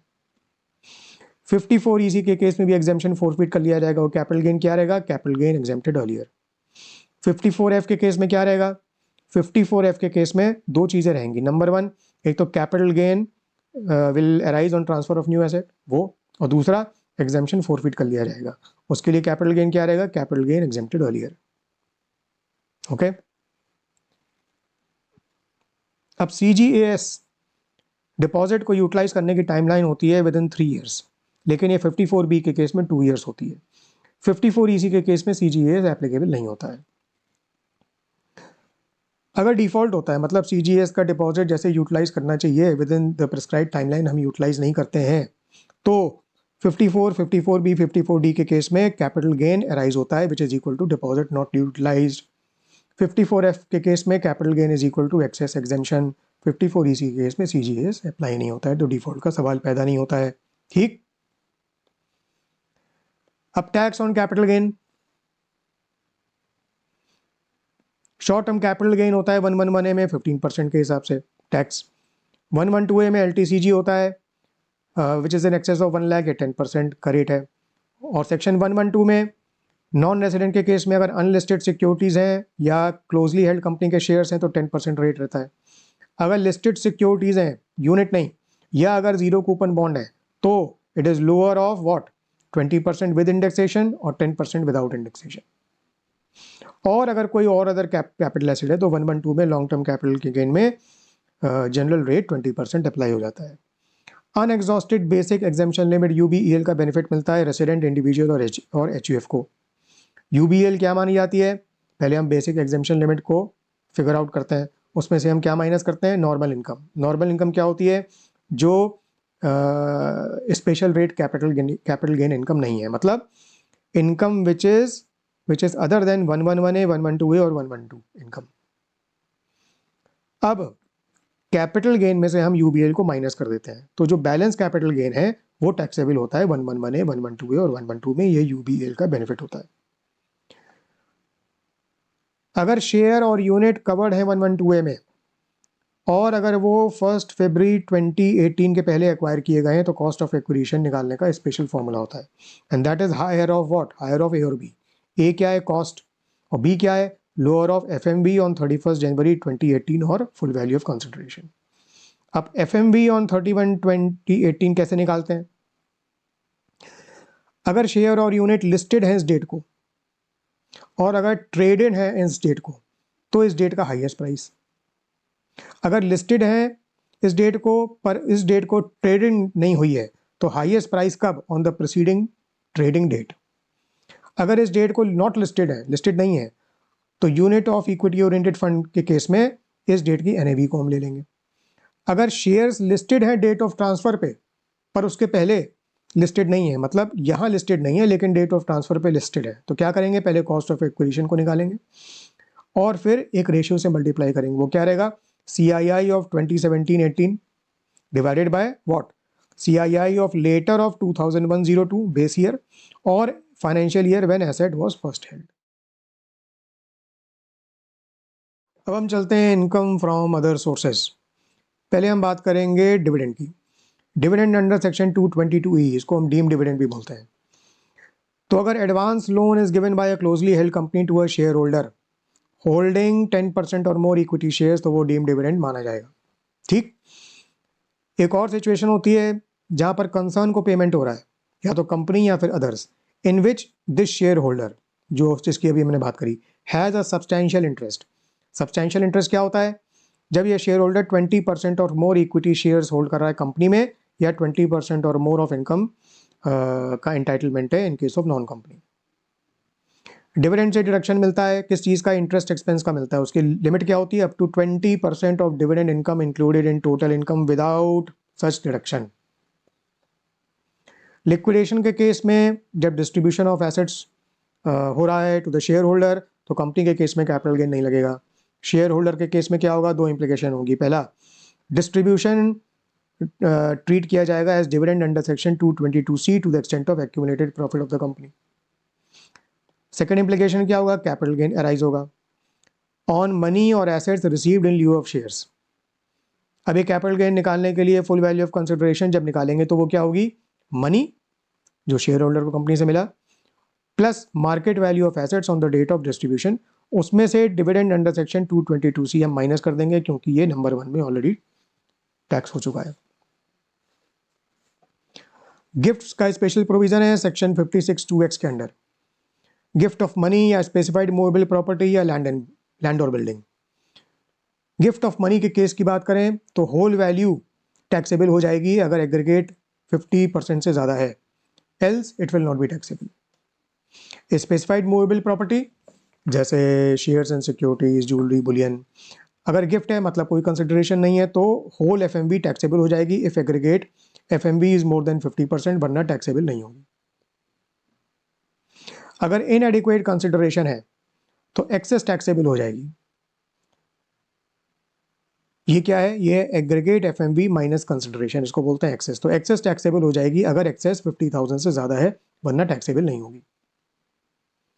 लैंड और बिल्डिंग तब कवर्ड होगी when it is a capital asset in the hands of the recipient. अगर गिफ्ट है तो एसडीबी टैक्सेबल हो जाएगी अगर ये 50,000 से ज़्यादा है, वरना टैक्सेबल नहीं होगी। इनएडिक्वेट कंसिडरेशन के केस में जो एक्सेस है वो टैक्सेबल हो जाएगी। ये क्या है? ये एसडीबी माइनस कंसिडरेशन, इसको बोलते हैं एक्सेस। एक्सेस टैक्सेबल हो जाएगी अगर दो कंडीशंस मीट होंगी। A, excess is more than 50,000, और B, SDV is more than 110% of consideration. अगर ये सेटिस्फाई नहीं हो रहा है तो टैक्सेबल नहीं होगा। कोविड के केस में सम में be receive by the member of family of deceased, और डेथ का कॉज है कोविड, और उसके फैमिली मेंबर को sum has been receive from a person जो कि एम्प्लॉयर नहीं है, जो कि डिसीज का एम्प्लॉयर नहीं है, तो ऐसे केस में 10 लाख तक एग्जेम्प्ट रहेगा, बैलेंस टैक्सेबल हो जाएगा। कंडीशन ये है कि death should be within 6 months of diagnosis और payment should be receive within 12 months from death. अगर प्रॉपर्टी रिसीव हुई है जिसपे 52x लग गया है और फिर वो प्रॉपर्टी ट्रांसफर हो रही है, तो फिर हम कैपिटल गेन निकालेंगे, और उसके लिए कॉस्ट ऑफ एक्विजिशन कैसे निकालेंगे? Cost of acquisition will be the value taken into account under section 56(2)(x). कुछ और इनकम्स हैं आईएफओएस में। इंटरेस्ट ऑन कॉम्पेंसेशन, ये टैक्सेबल होती है after giving a flat deduction of 50%। Post office savings bank account पे जो इंटरेस्ट है, इंडिविजुअल अकाउंट के केस में 3,500 एग्जेम्प्ट है, जॉइंट अकाउंट के केस में 7,000 एग्जेम्प्ट है, बैलेंस टैक्सेबल हो जाता है। एक्सेस शेयर प्रीमियम भी टैक्सेबल होता है अगर consideration is more then face value of the share. If the consideration is more then face value of the share, तो क्या टैक्सेबल होगा? Consideration minus FMV. Family pension भी टैक्सेबल होती है after giving a deduction of lower of 1/3 और 15,000। Section 10(10)(d) में life insurance policy proceeds exempt होती हैं, लेकिन access premium life insurance policy अगर डेथ का केस नहीं है तो टैक्सेबल हो जाएगी, तो वो आईएफओएस में टैक्सेबल होती है। और उसका फॉर्मूला क्या होता है? Sum received minus premiums paid. Premiums paid में वो प्रीमियम इंक्लूड नहीं किया जाता है which has been claimed as deduction under any other provision, जैसे section 80C। Now we move to clubbing. Minor child की इनकम की क्लबिंग होती है with income of parent whose total income before such clubbing is greater, और 1032 में exemption मिलता है per child which is 1,500 rupees. Income of spouse from concern, अगर spouse technically competent नहीं है, क्वालिफाइड नहीं है, तो income of spouse from concern की क्लबिंग होती है। क्लबिंग तब होती है जब इंडिविजुअल सबका सब्सटैंशियल इंटरेस्ट है in the concern. Okay, that means individual relatives के साथ has a substantial interest. Company के केस में 20% और मोर इक्विटी शेयर्स होल्ड कर रहा है, नॉन कंपनी के केस में 20% और मोर प्रॉफिट शेयर्स का एंटाइटलमेंट है। अगर एसेट ट्रांसफर हो गए हैं टू द स्पाउस और to the son's wife for inadequate consideration, तो इंडिविजुअल के हैंड्स में क्लबिंग हो जाएगी जिसने एसेट्स ट्रांसफर की हैं। If the assets are invested by the transferee in business, तो क्लबिंग क्या होगी? बिजनेस इनकम की क्लबिंग होगी। तो पहले हम बिजनेस इनकम निकालेंगे, उसको मल्टीप्लाई करेंगे रेशियो से। वो रेशियो क्या होगा? Value of such assets on first day of the previous year divided by total investment on first day of the previous year. अगर एसेट्स जो ट्रांसफर हुए हैं वो ट्रांसफरी ने इन्वेस्ट कर दिए हैं, कैसे? As capital contribution in the firm as a partner, तो इंटरेस्ट की क्लबिंग होगी। इंटरेस्ट को हम मल्टीप्लाई करेंगे किस रेशियो से? Value of such capital contribution on first day of the previous year divided by total investment as capital contribution on first day of the previous year. Revocable transfer of assets के case में clubbing होती है, लेकिन कुछ cases हैं जिनमें clubbing नहीं होती है फिर भी। If the transfer is not revocable during the life time of the assessee, तो क्लबिंग नहीं होगी। If the transfer is made before 1 April 1961 and is not revocable for a period more than 6 years, तो भी clubbing नहीं होगी। Set of and carry forward of losses. Income from house property का अगर loss है तो इंटर हेड सेट ऑफ की limit होती है 2 लाख। 2 लाख से ज़्यादा इंटर हेड सेट ऑफ नहीं हो सकता। ये ऑप्शनल टैक्स रिजीम में है, क्योंकि डिफॉल्ट टैक्स रिजीम में ऐसा सेट ऑफ अलाउड नहीं है। कैरी फॉरवर्ड लिमिट है लॉसेस की। इनकम फ्रॉम हाउस प्रॉपर्टी का लॉस 8 असेसमेंट ईयर्स तक कैरी फॉरवर्ड कर सकते हैं। स्पेकुलेशन बिजनेस का 4 असेसमेंट ईयर्स तक। Specified business referred under 35 AD for optional tax regime, इसकी कोई लिमिट नहीं है। अगर किसी और बिजनेस में लॉस है तो 8 असेसमेंट ईयर्स तक। अनएब्जॉर्ब डेप्रिसिएशन की कोई लिमिट नहीं है। कैपिटल गेन शॉर्ट टर्म हो या लॉन्ग टर्म हो, 8 assessment years. Activity loss from activity of owning and maintaining resources 4 assessment years. Deductions from gross total income. पहले हम डिडक्शन फॉर इन्वेस्टमेंट्स की बात करेंगे। इसमें सेक्शन 80C है जिसमें मैक्सिमम डिडक्शन होता है 1.5 लाख का। कुछ सब लिमिट्स हैं वो देखते हैं। Deduction from salary for deferred annuity for government employees, उसकी लिमिट है अप टू 20% ऑफ सैलरी। अगर ट्यूशन फीस दी जा रही है for full time education of children तो मैक्सिमम 2 चिल्ड्रन की लिमिट है। टर्म डिपॉजिट विद बैंक है तो वो 5 ईयर्स या उससे ज़्यादा का होना चाहिए। Contribution to tier 2 NPS account है तो वो 3 ईयर्स या उससे ज़्यादा का होना चाहिए। लाइफ इंश्योरेंस प्रीमियम का 80C में डिडक्शन मिलता है, उसकी लिमिट है। अगर policy is issued on or before 31 March 2012 तो 20% ऑफ सम एश्योर्ड तक का डिडक्शन मिलेगा, उससे ज़्यादा का नहीं। अगर इशू हुई है ड्यूरिंग FY 2012-13 तो 10% ऑफ सम एश्योर्ड की लिमिट है। अगर 1 April 2013 या उसके बाद का इशू है तो डिसेबल्ड के केस में 15% और बाकी केस में 10% ऑफ सम एश्योर्ड का ही 80C में डिडक्शन मिलेगा। लॉक इन पीरियड प्रिस्क्राइब्ड है। लाइफ इंश्योरेंस पॉलिसी के केस में 2 ईयर्स है, यूलिप के केस में 5 ईयर्स है। Purchase construction of residential house property के केस में 5 ईयर्स है। इक्विटी शेयर्स और डिबेंचर्स के केस में 3 ईयर्स है। Senior citizen savings scheme of 5 years, post office time deposit scheme के केस में 5 ईयर्स है। अगर डिफॉल्ट होती है, अगर लॉक इन पीरियड कंप्लाई नहीं किया जाता है तो डीम्ड इनकम बन जाएगी। Number 1 and 4 above. Life insurance policy, ULIP, residential house property, equity shares और डिबेंचर्स के केस में अगर लॉक इन पीरियड कंप्लाई नहीं करते हैं तो 80C जो अलाउ हुआ है फॉर प्रीसीडिंग प्रीवियस ईयर्स वो डीम्ड इनकम बन जाएगी, मतलब वो 80C रिवर्स कर दिया जाएगा। ठीक। 5 के केस में, मतलब सीनियर सिटीजन सेविंग स्कीम्स और POTD के केस में अगर विड्रॉल हो जाता है 5 ईयर्स के पहले तो क्या होगा? प्रिंसिपल अगर जो विड्रॉ हो रहा है तो वो टैक्सेबल हो जाएगा, एक्सेप्ट ऑन डेथ। डेथ के केस में नहीं। इंटरेस्ट जो विड्रॉ हो रहा है वो टैक्सेबल हो जाएगा if it was not taxed earlier. 80CCG pension fund के केस में मैक्सिमम डिडक्शन 1,50,000 है। 80CCD NPS कंट्रीब्यूशन और अटल पेंशन योजना के केस में एसएससीज का जो कंट्रीब्यूशन है वो 80CCD1 में फॉल करता है। अगर एसएससी एम्प्लॉय है तो deduction up to 10% of salary मिलेगा। अगर सेल्फ एम्प्लॉयड है तो up to 20% of gross total income मिलेगा। एडिशनल डिडक्शन मिलता है 80CCD1B में एसएससीज कंट्रीब्यूशन का, वो 50,000 तक का मिल जाता है। एम्प्लॉयर्स कंट्रीब्यूशन कवर्ड होता है 80CCD2 में। अगर एम्प्लॉयर गवर्नमेंट है तो 14% ऑफ सैलरी तक का मिलेगा डिडक्शन। अगर गवर्नमेंट नहीं है तो 10% ऑफ सैलरी तक का मिलेगा। अगर पार्शियल विड्रॉल कर रहा है एम्प्लॉई तो वो विड्रॉल एग्जेम्प्ट हो जाएगा up to 25% of his contribution. अगर अमाउंट रिसीव हो रहा है कब, क्लोजर ऑफ अकाउंट पे या ऑप्टिंग आउट पे, तो वो एग्जेम्प्ट हो जाएगा अप टू 60%। एक ओवरऑल लिमिट है, ओवरऑल मैक्सिमम डिडक्शन अगर हम 80C, 80CCC और 80CCD1 को कंबाइन कर दें तो इन तीनों का मैक्सिमम डिडक्शन 1,50,000 है। 80CCH Agniveer scheme, own contribution पे 100% का डिडक्शन मिलेगा, गवर्नमेंट कंट्रीब्यूशन पे भी 100% का डिडक्शन मिलेगा। Deduction for health and wellness 80D, इसमें मेडिक्लेम, CGHS और हेल्थ चेकअप का डिडक्शन सेल्फ, स्पाउस और चिल्ड्रन के केस में 25,000 तक का मिलेगा। अगर सीनियर सिटीजन है तो एडिशनल डिडक्शन 25,000 का मिल जाएगा। ठीक, मेडिकल एक्सपेंडिचर का भी डिडक्शन मिलेगा सीनियर सिटीजन के केस में, अगर मेडिक्लेम का पेमेंट नहीं हुआ है वो 50,000 तक का मिलेगा। Overall maximum deduction self, spouse, children के केस में 50,000 तक का और पेरेंट्स के केस में अलग से 50,000 तक का।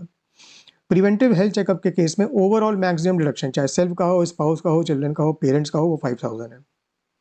अगर मल्टी ईयर मेडिक्लेम लिया हुआ है तो जो एनुअल डिडक्शन मिलेगा उसका फॉर्मूला होगा अमाउंट पेड, उसको डिवाइड कर देंगे previous years during which policy is in force, तो वो एनुअल डिडक्शन हो जाएगा। 80DD payment in respect of a dependent, maintenance etcetera. 80U in case of a disabled, disability किसको बोलेंगे, व्हेन सफरिंग इज 40% और मोर। सीवियर डिसेबिलिटी किसको बोलेंगे, when suffering is 80% और मोर। डिसेबिलिटी के केस में फ्लैट डिडक्शन 75,000 का, सीवियर डिसेबिलिटी के केस में फ्लैट डिडक्शन 1,25,000 का। 80DDB in case of specified diseases, इसका डिडक्शन का फॉर्मूला क्या है, अमाउंट पेड अप टू ₹40,000, ये सीनियर सिटीजन के केस में 1 लाख है। उसमें से क्या रिड्यूस करेंगे, इंश्योरेंस क्लेम और एम्प्लॉयर्स रीइंबर्समेंट, तो जो बैलेंस होगा उसका डिडक्शन मिल जाएगा 80DDB में। Deduction for interest on loan 80E, ये एजुकेशन लोन का केस है, इसमें डिडक्शन मिलेगा ऑफ इंटरेस्ट पेड, इसकी कोई लिमिट नहीं है। और डिडक्शन किस पीरियड तक मिलेगा, for 8 previous years from the previous year when interest payment starts. 80EEA residential house property के केस में मिलता है लोन पे इंटरेस्ट, इस पे लोन सैंक्शन हो जाना चाहिए प्रीवियस ईयर 2019-20 टू 21-22 के पीरियड के अंदर। प्रॉपर्टी की SDV should not be more then 45 lakh और डिडक्शन मिलेगा of interest payable maximum 1.5 lakh. 80EEB ये इलेक्ट्रिक व्हीकल का केस है, सैंक्शन ऑफ लोन हो जाना चाहिए प्रीवियस ईयर 2019-20 से 22-23 के बीच तक और डिडक्शन मिलेगा इंटरेस्ट पेएबल का मैक्सिमम 1.5 लाख है। डिडक्शन फॉर डोनेशंस 80G के केस में स्पेसिफाइड चीफ मिनिस्टर फंड्स हैं, प्राइम मिनिस्टर फंड्स हैं और नेशनल फंड्स हैं, इसमें 100% का डिडक्शन मिलेगा। Prime minister drought relief fund में 50% का मिलेगा। ठीक है, कई सारे जो है एवेन्यूज़ हैं पर इसमें जो इंपॉर्टेंट है वही मैंने यहाँ पर रेफर किए हुए हैं। फैमिली प्लानिंग और इंडियन ओलंपिक एसोसिएशन के केस में 100% का मिलेगा। रिलीजियस प्लेस, चैरिटेबल फंड और इंस्टीट्यूशन, हाउसिंग अथॉरिटी एक्सेट्रा के केस में 50% का मिलेगा। 3 और 4 के केस में एक लिमिट है, जो 80G का डिडक्शन है 3 और 4 के केस में वो एक्सीड नहीं कर सकता 10% of adjusted total income. Adjusted total income कैसे निकालेंगे, ग्रॉस टोटल इनकम में STCG under section 111A and LTCG को माइनस करेंगे, फिर deduction under chapter VIA except 80G इसको माइनस करेंगे और शेयर फ्रॉम AOP BOI अगर है तो उसको भी माइनस करेंगे। कैश पेमेंट अगर 2,000 से ज़्यादा है तो कोई डिडक्शन नहीं मिलेगा। 80GG होता है साइंटिफिक रिसर्च और रूरल डेवलपमेंट के डोनेशन के केस में, इसमें डिडक्शन 100% का मिलेगा without any limit. Cash payment अगर 2,000 से ज़्यादा का है तो कोई डिडक्शन नहीं मिलेगा। 80GGB और GGC पॉलिटिकल पार्टीज़ के डोनेशन के लिए होता है, 100% का डिडक्शन है, कोई लिमिट नहीं है। कैश पेमेंट अगर है तो कोई डिडक्शन नहीं मिलेगा। Deduction for rent payment and interest income, rent payment के लिए 80GG में डिडक्शन मिलता है, उसका फॉर्मूला है लोअर ऑफ 5,000 पर मंथ और rent paid minus 10% of adjusted total income और 25% of adjusted total income. Adjusted total income क्या होती है, 80G जैसा ही है, ग्रॉस टोटल इनकम को निकालो उसमें से STCG 11A का और LTCG को माइनस कर दो, उसमें से deduction under chapter 6A except ATGG उसको माइनस कर दो। ATTTA का डिडक्शन मिलता है सेविंग्स बैंक इंटरेस्ट पे, लोअर ऑफ इंटरेस्ट और 10,000 रुपीज। ATTTB का डिडक्शन सीनियर सिटीजन को मिलता है, ओके। और ये सेविंग्स इंटरेस्ट पे भी, फिक्स डिपॉजिट इंटरेस्ट पे भी मिलता है, लोअर ऑफ इंटरेस्ट और 50,000। Deduction for certain other incomes, ATJJAA employment of new workman, इसका डिडक्शन का फॉर्मूला है 30% of AEC additional employ cost incurred in the previous year, और ये डिडक्शन 3 प्रीवियस ईयर्स तक मिलता है from the previous year in which employment is provided. AEC क्या होता है? Emoluments to additional employees employed during the previous year. लेकिन अगर नेट एम्प्लॉय इंक्रीज पिछले प्रीवियस ईयर के कंपैरिजन में कुछ नहीं है, या अगर इमोल्यूमेंट नॉन स्पेसिफाइड मोड में पे किए गए हैं, फॉर एग्जांपल कैश, तो AEC नील बन जाएगा, मतलब फिर डिडक्शन नहीं मिलेगा।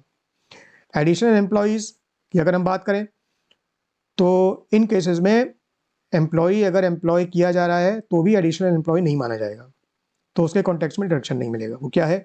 अगर इमोल्यूमेंट 25,000 पर मंथ से ज़्यादा है तो एडिशनल एम्प्लॉय नहीं माना जाएगा, या अगर if the person is employed for less than 240 days in the previous year तो भी नहीं माना जाएगा। ये रिड्यूस्ड कर दिया जाता है 150 डेज, मतलब less than 150 days apparel, footwear, leather manufacturing business के केस में। ATQQB क्या है? Royalty on books. इसको कंप्यूट करते समय gross royalty on sales which is in excess of 15% is to be ignored. एक कंडीशन क्या है कि foreign income should be repatriated within 6 months from the end of the previous year, वो eligible बन जाती है। मैक्सिमम डिडक्शन होता है 3 लाख का। ATRRB रॉयल्टी ऑन पेटेंट्स, इसमें फॉरेन इनकम रिपैट्रिएट हो जानी चाहिए with in 6 months from the end of the previous year, वो एलिजिबल मानी जाएगी। मैक्सिमम डिडक्शन है 3 लाख का। ऑल्टरनेट मिनिमम टैक्स, इसमें जो एडजस्टेड टोटल इनकम है it should be more then 20 lakh AMT को अप्लाई करने के लिए। ATI कैसे कंप्यूट करेंगे? पहले टोटल इनकम को निकालेंगे, उसके बाद अगर ATJJAA, ATQQB, ATRRB, 10AA और 35AD में डिडक्शन है तो उसको ऐड बैक कर देंगे। अगर 35AD का हम ऐड बैक कर रहे हैं डिडक्शन, तो फिर in lieu of that depreciation under section 32 minus कर देंगे। AMT कैसे कंप्यूट करेंगे? इट इज 18.5% ऑफ ATI, इसमें सरचार्ज और HEC ऐड कर देंगे। ये 18.5% बेसिकली कोऑपरेटिव सोसाइटी के केस में 15% ही है। AMT कब पेबल हो जाएगा? When the regular tax is less than AMT। ऐसे केस में AMT क्रेडिट अवेलेबल होगा, जिसका फॉर्मूला होगा AMT paid minus regular tax payable, और एक क्रेडिट हम कैरी फॉरवर्ड कर सकते हैं कब तक? 15 असेसमेंट ईयर्स तक। TDS TCS एडवांस टैक्स, सबसे पहले TDS from salary payments, section 192 TDS on salary. Rate of TDS क्या है? स्लैब रेट, इसमें सरचार्ज और HEC ऐड कर देते हैं।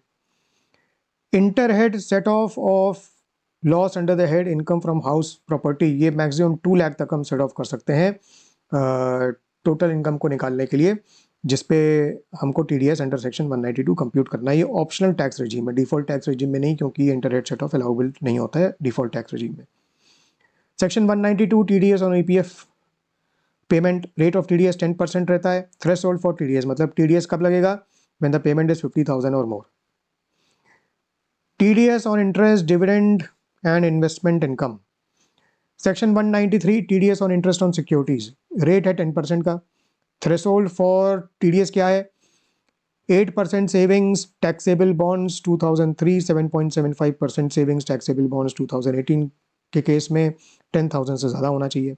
Debentures of widely held company के केस में 5,000 से ज़्यादा होना चाहिए। 6% गोल्ड बॉन्ड 77, 7% गोल्ड बॉन्ड 1980 के केस में टोटल नॉमिनल वैल्यू 10,000 से ज़्यादा होनी चाहिए।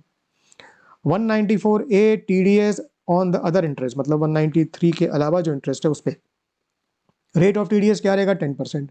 Threshold of TDS on interest क्या रहेगा? अगर बैंक, कोऑपरेटिव बैंक और पोस्ट ऑफिस का इंटरेस्ट है, पोस्ट ऑफिस में अंडर नोटिफाइड स्कीम्स के केस में, तो इंटरेस्ट 40,000 से ज़्यादा होना चाहिए। सीनियर सिटीजन के केस में 50,000 से ज़्यादा होना चाहिए। अगर इनके अलावा है तो 5,000 से ज़्यादा होना चाहिए। अगर इंटरेस्ट कोऑपरेटिव सोसाइटी द्वारा दिया जा रहा है जो कि बैंक नहीं है, किसको दिया जा रहा है? टू मेंबर्स, या फिर डिपॉजिट पे दिया जा रहा है जो कि टाइम डिपॉजिट नहीं है, तो टीडीएस तब लगेगा जब कोऑपरेटिव सोसाइटी का सेल्स, ग्रॉस रिसीट और turnover is more than 50 crore in the preceding financial year and the interest is more then 40,000। ये 40,000 बढ़ जाता है 50,000 सीनियर सिटीजन के केस में। मोटर एक्सीडेंट क्लेम ट्रिब्यूनल के कंपनसेशन के केस में टीडीएस लगेगा जब ये 50,000 से ज़्यादा कंपनसेशन है। Section 194 in the case of dividend, rate 10% होगा और threshold for TDS on dividend, अगर ये इंडिविजुअल को पेमेंट हो रहा है नॉट बाय कैश तो 5,000 से ज़्यादा होना चाहिए। 194 के इनकम फ्रॉम यूनिट्स, रेट होगा 10% और थ्रेशोल्ड 5,000 से ज़्यादा होना चाहिए। 194 DA लाइफ इंश्योरेंस पॉलिसी के केस में 1010D में जो एग्जाम्प्ट नहीं है मतलब टैक्सेबल है तो टीडीएस लगेगा, रेट रहेगा 5% और थ्रेशोल्ड रहेगा 1 लाख से ज़्यादा होना चाहिए और टीडीएस सम रिसीव पे नहीं लगेगा, इनकम कंपोनेंट पे लगेगा, मतलब sum receive minus premium paid इस अमाउंट पे लगेगा। TDS on casual income 194BB winnings from lottery, crossword puzzle, games etcetera और 194BB winnings from horse races, rate of TDS रहेगा 30% और थ्रेशोल्ड फॉर टीडीएस रहेगा मोर देन 10,000। 194BA रहता है TDS in case of online games, winning from online games और rate of TDS on net winnings रहेगा 30% and there is no threshold as such for TDS. एक circular है, circular 5 of 2023, उसके हिसाब से टीडीएस ऐसे केस में नहीं रहेगा when the net winnings comprise in the amount withdrawn is not more then ₹100 in a month. उसमें कुछ कंडीशंस हैं, वो अगर सेटिस्फाई होती हैं तो ऐसे केस में भी टीडीएस नहीं लगेगा। इसके अलावा एज सच कोई थ्रेशोल्ड नहीं है। TDS on commission 194D insurance commission का केस है। इसमें रेट ऑफ टीडीएस अगर पेई डोमेस्टिक कंपनी है तो 10% और अगर डोमेस्टिक कंपनी नहीं है तो 5% और थ्रेशोल्ड फॉर टीडीएस 15,000 से ज़्यादा होना चाहिए। 194G लॉटरी कमीशन का केस है, रेट है 5% और थ्रेशोल्ड फॉर टीडीएस है 15,000 से ज़्यादा होना चाहिए। 194H कमीशन और ब्रोकरेज, रेट है 5% और थ्रेशोल्ड है 15,000 से ज़्यादा होना चाहिए। TDS on work and services 194C contract for work, payment to contractors, इसमें रेट ऑफ टीडीएस क्या है? If the payee is individual और एचयूएफ तो 1% और अगर कोई और है तो 2%। थ्रेशोल्ड फॉर टीडीएस क्या है? सम 30,000 से ज़्यादा होना चाहिए या aggregate for financial year 1 lakh से ज़्यादा होना चाहिए। टीडीएस नहीं लगेगा गुड्स कैरेज ऑपरेटर पेई के केस में if he is owning not more than 10 goods carriages. 194J fees for professional services, technical services वगैरह वगैरह। फीस फॉर प्रोफेशनल सर्विसेज के केस में 10% रेट है और थ्रेशोल्ड 30,000 है। Fees for technical service not professional service 2% rate, professional service है तो 10% rate. FTS के केस में 30,000 का थ्रेशोल्ड है। डायरेक्टर्स रेम्यूनरेशन के केस में 10% रेट है, कोई थ्रेशोल्ड नहीं है। रॉयल्टी की बात करें तो सिनेमाटोग्राफिक्स फिल्म्स के केस में 2% रेट है और अगर ऐसा नहीं है तो 10% रेट है, थ्रेशोल्ड 30,000 है। नॉन कम्पीट फीस के केस में 10% रेट है, 30,000 थ्रेशोल्ड है। कॉल सेंटर पेई के केस में 2% का रेट लगेगा। 194M 194M क्या है?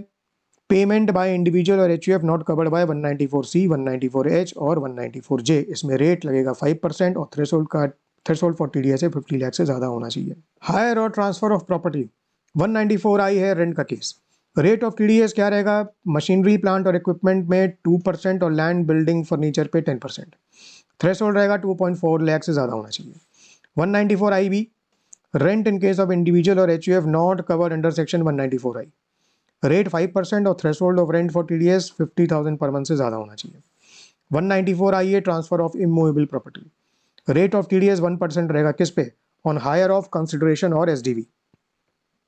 थ्रेशोल्ड रहेगा 50 लाख और more, okay. Threshold where consideration और एसडीवी आर 50 लाख और मोर। 194LA कंपल्सरी एक्विजिशन का केस है, 10% रेट रहेगा और थ्रेशोल्ड 2.5 लाख से ज़्यादा होना चाहिए।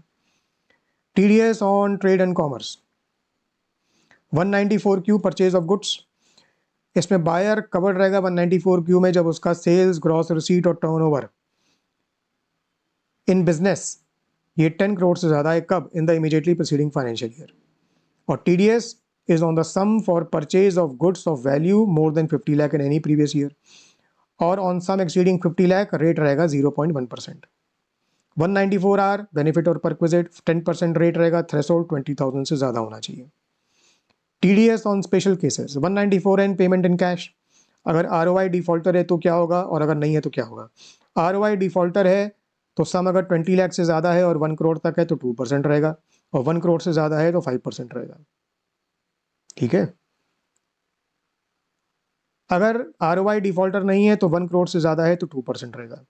ROI डिफॉल्टर वो पर्सन है जिसने ROI फाइल नहीं किया है फॉर 3 असेसमेंट ईयर्स। 194P लगता है स्पेसिफाइड सीनियर सिटीजन के केस में, इसमें 192 सैलरी वाला ही रेट लगता है, स्लैब रेट प्लस सरचार्ज और सेस। स्पेसिफाइड सीनियर सिटीजन के लिए 75 ईयर्स या उससे ज़्यादा की एज होनी चाहिए। TDS पे अदर पॉइंट्स 206AA में हायर रेट लगता है विदाउट पैन केसेस में, और रेट होता है हायर ऑफ रेगुलर रेट और 20%। ये 20% घट जाता है 5% 194O और 194Q के केस में। 206AB में हायर रेट लगता है ROI नॉन फाइलर के केस में, इसमें रेट हो जाता है higher of twice the regular rate और 5%। ROI नॉन फाइलर के केस में एग्रीगेट TDS डिडक्टेड और TCS कलेक्टेड का रेलेवेंट प्रीवियस ईयर में 50,000 या उससे ज़्यादा होना चाहिए। अगर दोनों सेक्शन 206AA और AB अप्लाई हो रहे हैं तो रेट क्या रहेगा, रेट ऑफ TDS रहेगा higher of rate under both the sections. कुछ सेक्शंस हैं जहां इंडिविजुअल HUF को TDS काटना पड़ेगा, उनको बोलते हैं स्पेसिफाइड इंडिविजुअल और HUF, और ये सेक्शन है 194A C H I J R। ये रिक्वायरमेंट तब होता है जब इंडिविजुअल और HUF का टोटल सेल्स, ग्रॉस रिसीट और turnover in the immediately preceding financial year business के केस में 1 करोड़ से ज़्यादा है, प्रोफेशन के केस में 50 लाख से ज़्यादा है, 50 लाख से ज़्यादा। टोटल इनकम में इनकम ग्रॉस ऑफ TDS को इंक्लूड करते हैं, पर TDS काट के जो अमाउंट मिलता है वो होता है that is called the net of TDS। तो नेट को ग्रॉस में कन्वर्ट करने के लिए फॉर्मूला ये होता है, इनकम रिसीव्ड उसको मल्टीप्लाई करते हैं किससे, 100 divided by 100 minus rate of TDS। Government account में TDS का पेमेंट करने के लिए ड्यू डेट क्या होती है, अगर नॉन गवर्नमेंट पेयर है तो 194 IA 194 IB और 194 M का अगर केस है तो 30 days from end of month of deduction. अगर इनके अलावा कोई और सेक्शन है तो अगर क्रेडिट और पेमेंट अप्रैल टू फरवरी में हो रहा है तो ड्यू डेट रहेगी 7 days from end of month of deduction, और अगर मार्च में क्रेडिट पेमेंट हो रहा है तो ड्यू डेट रहेगी 30th of April. TDS default पे लगता है इंटरेस्ट अंडर सेक्शन 2011 है। TDS डिडक्ट नहीं किया है तो 1% पर मंथ के हिसाब से इंटरेस्ट लगेगा from date deductible to date deducted. अगर डिडक्ट कर लिया गया है पर पेमेंट नहीं किया है TDS का गवर्नमेंट को तो 1.5% पर मंथ का रेट ऑफ इंटरेस्ट लगेगा from date deducted to the date paid. अगर TDS डिडक्ट नहीं किया है, मतलब ये वाला केस, लेकिन क्या डिफरेंस है, TDS डिडक्ट नहीं किया है लेकिन पेई ने टैक्स पे कर दिया है और अपनी रिटर्न फाइल कर दी है, तो यही सेम रेट 1% पर मंथ के हिसाब से लगेगा, लेकिन from the date deductible to the date payee files ROI। इसमें फ्रैक्शन ऑफ मंथ को 1 मंथ मान लिया जाएगा, फ्रैक्शन ऑफ 100 रुपीज़ को इग्नोर कर दिया जाएगा। अब आते हैं tax collected at source TCS पे। 2061 ये सेल ऑफ स्पेसिफाइड गुड्स के केस में है, और रेट्स क्या है, alcoholic liquor for human consumption 1%, tendu leaves 5%, timber और any other forest produce 2.5%, scrap और मिनरल्स मतलब कोल, लिग्नाइट, आयरन और 1%, और कोई थ्रेशोल्ड नहीं है TCS के लिए। 206C1C लीज और लाइसेंस के केस में होता है, रेट 2% है, कोई थ्रेशोल्ड नहीं है। 206C1F sale of motor vehicle के केस में TCS is on what, on receipt of sale consideration of a motor vehicle जिसकी वैल्यू होनी चाहिए 10 लाख से ज़्यादा, रेट ऑफ TCS 1% हो जाता है। 206C1G LRS remittance, LRS scheme of RBI उसके केस में, और TCS लगता है on the amount in excess of 7 lakh remitted buyer in a financial year. Education loan के केस में 0.5% है। नंबर 2 एजुकेशन के केस में जो नंबर 1 का पार्ट नहीं है, और मेडिकल ट्रीटमेंट के केस में 5% है, और जो एनी अदर केस है उसमें 20% है। ये 20% है आपका 1 अक्टूबर 23 से 30 सितंबर 23 तक, ये है 5%। 2061G overseas tour programme package OTPP पे अप्लाई करता है। इस पे रेट है, और ये रेट है तुम्हारा 1 अक्टूबर 23 से 5% टिल 7 लाख और 20% देयर आफ्टर। 30 सितंबर 23 तक रेट है 5%, और इस पे कोई थ्रेशोल्ड नहीं है।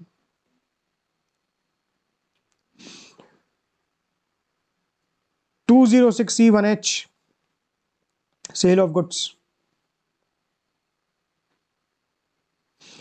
206C1H के केस में सेलर इसमें कवर्ड है जब उसका टोटल सेल्स, ग्रॉस रिसीट और turnover in the businesses more than 10 crore in the immediately preceding financial year. और TCS लगता है on receipt of sale consideration of goods of value more than 50 lakh in any previous year. और rate of TCS on sale consideration exceeding 50 lakh क्या रहता है? 0.1%। 206CC के case में higher rate of TCS apply हो जाता है। विदाउट पैन केसेस में ये अप्लाई होता है, और रेट क्या रहता है? Higher of twice the regular rate और 5%। ये 5% घट जाएगा, 1% बन जाएगा 206C1H के केस में। और 206C में ये रेट की लिमिट है 20%, इससे ज़्यादा नहीं हो सकता।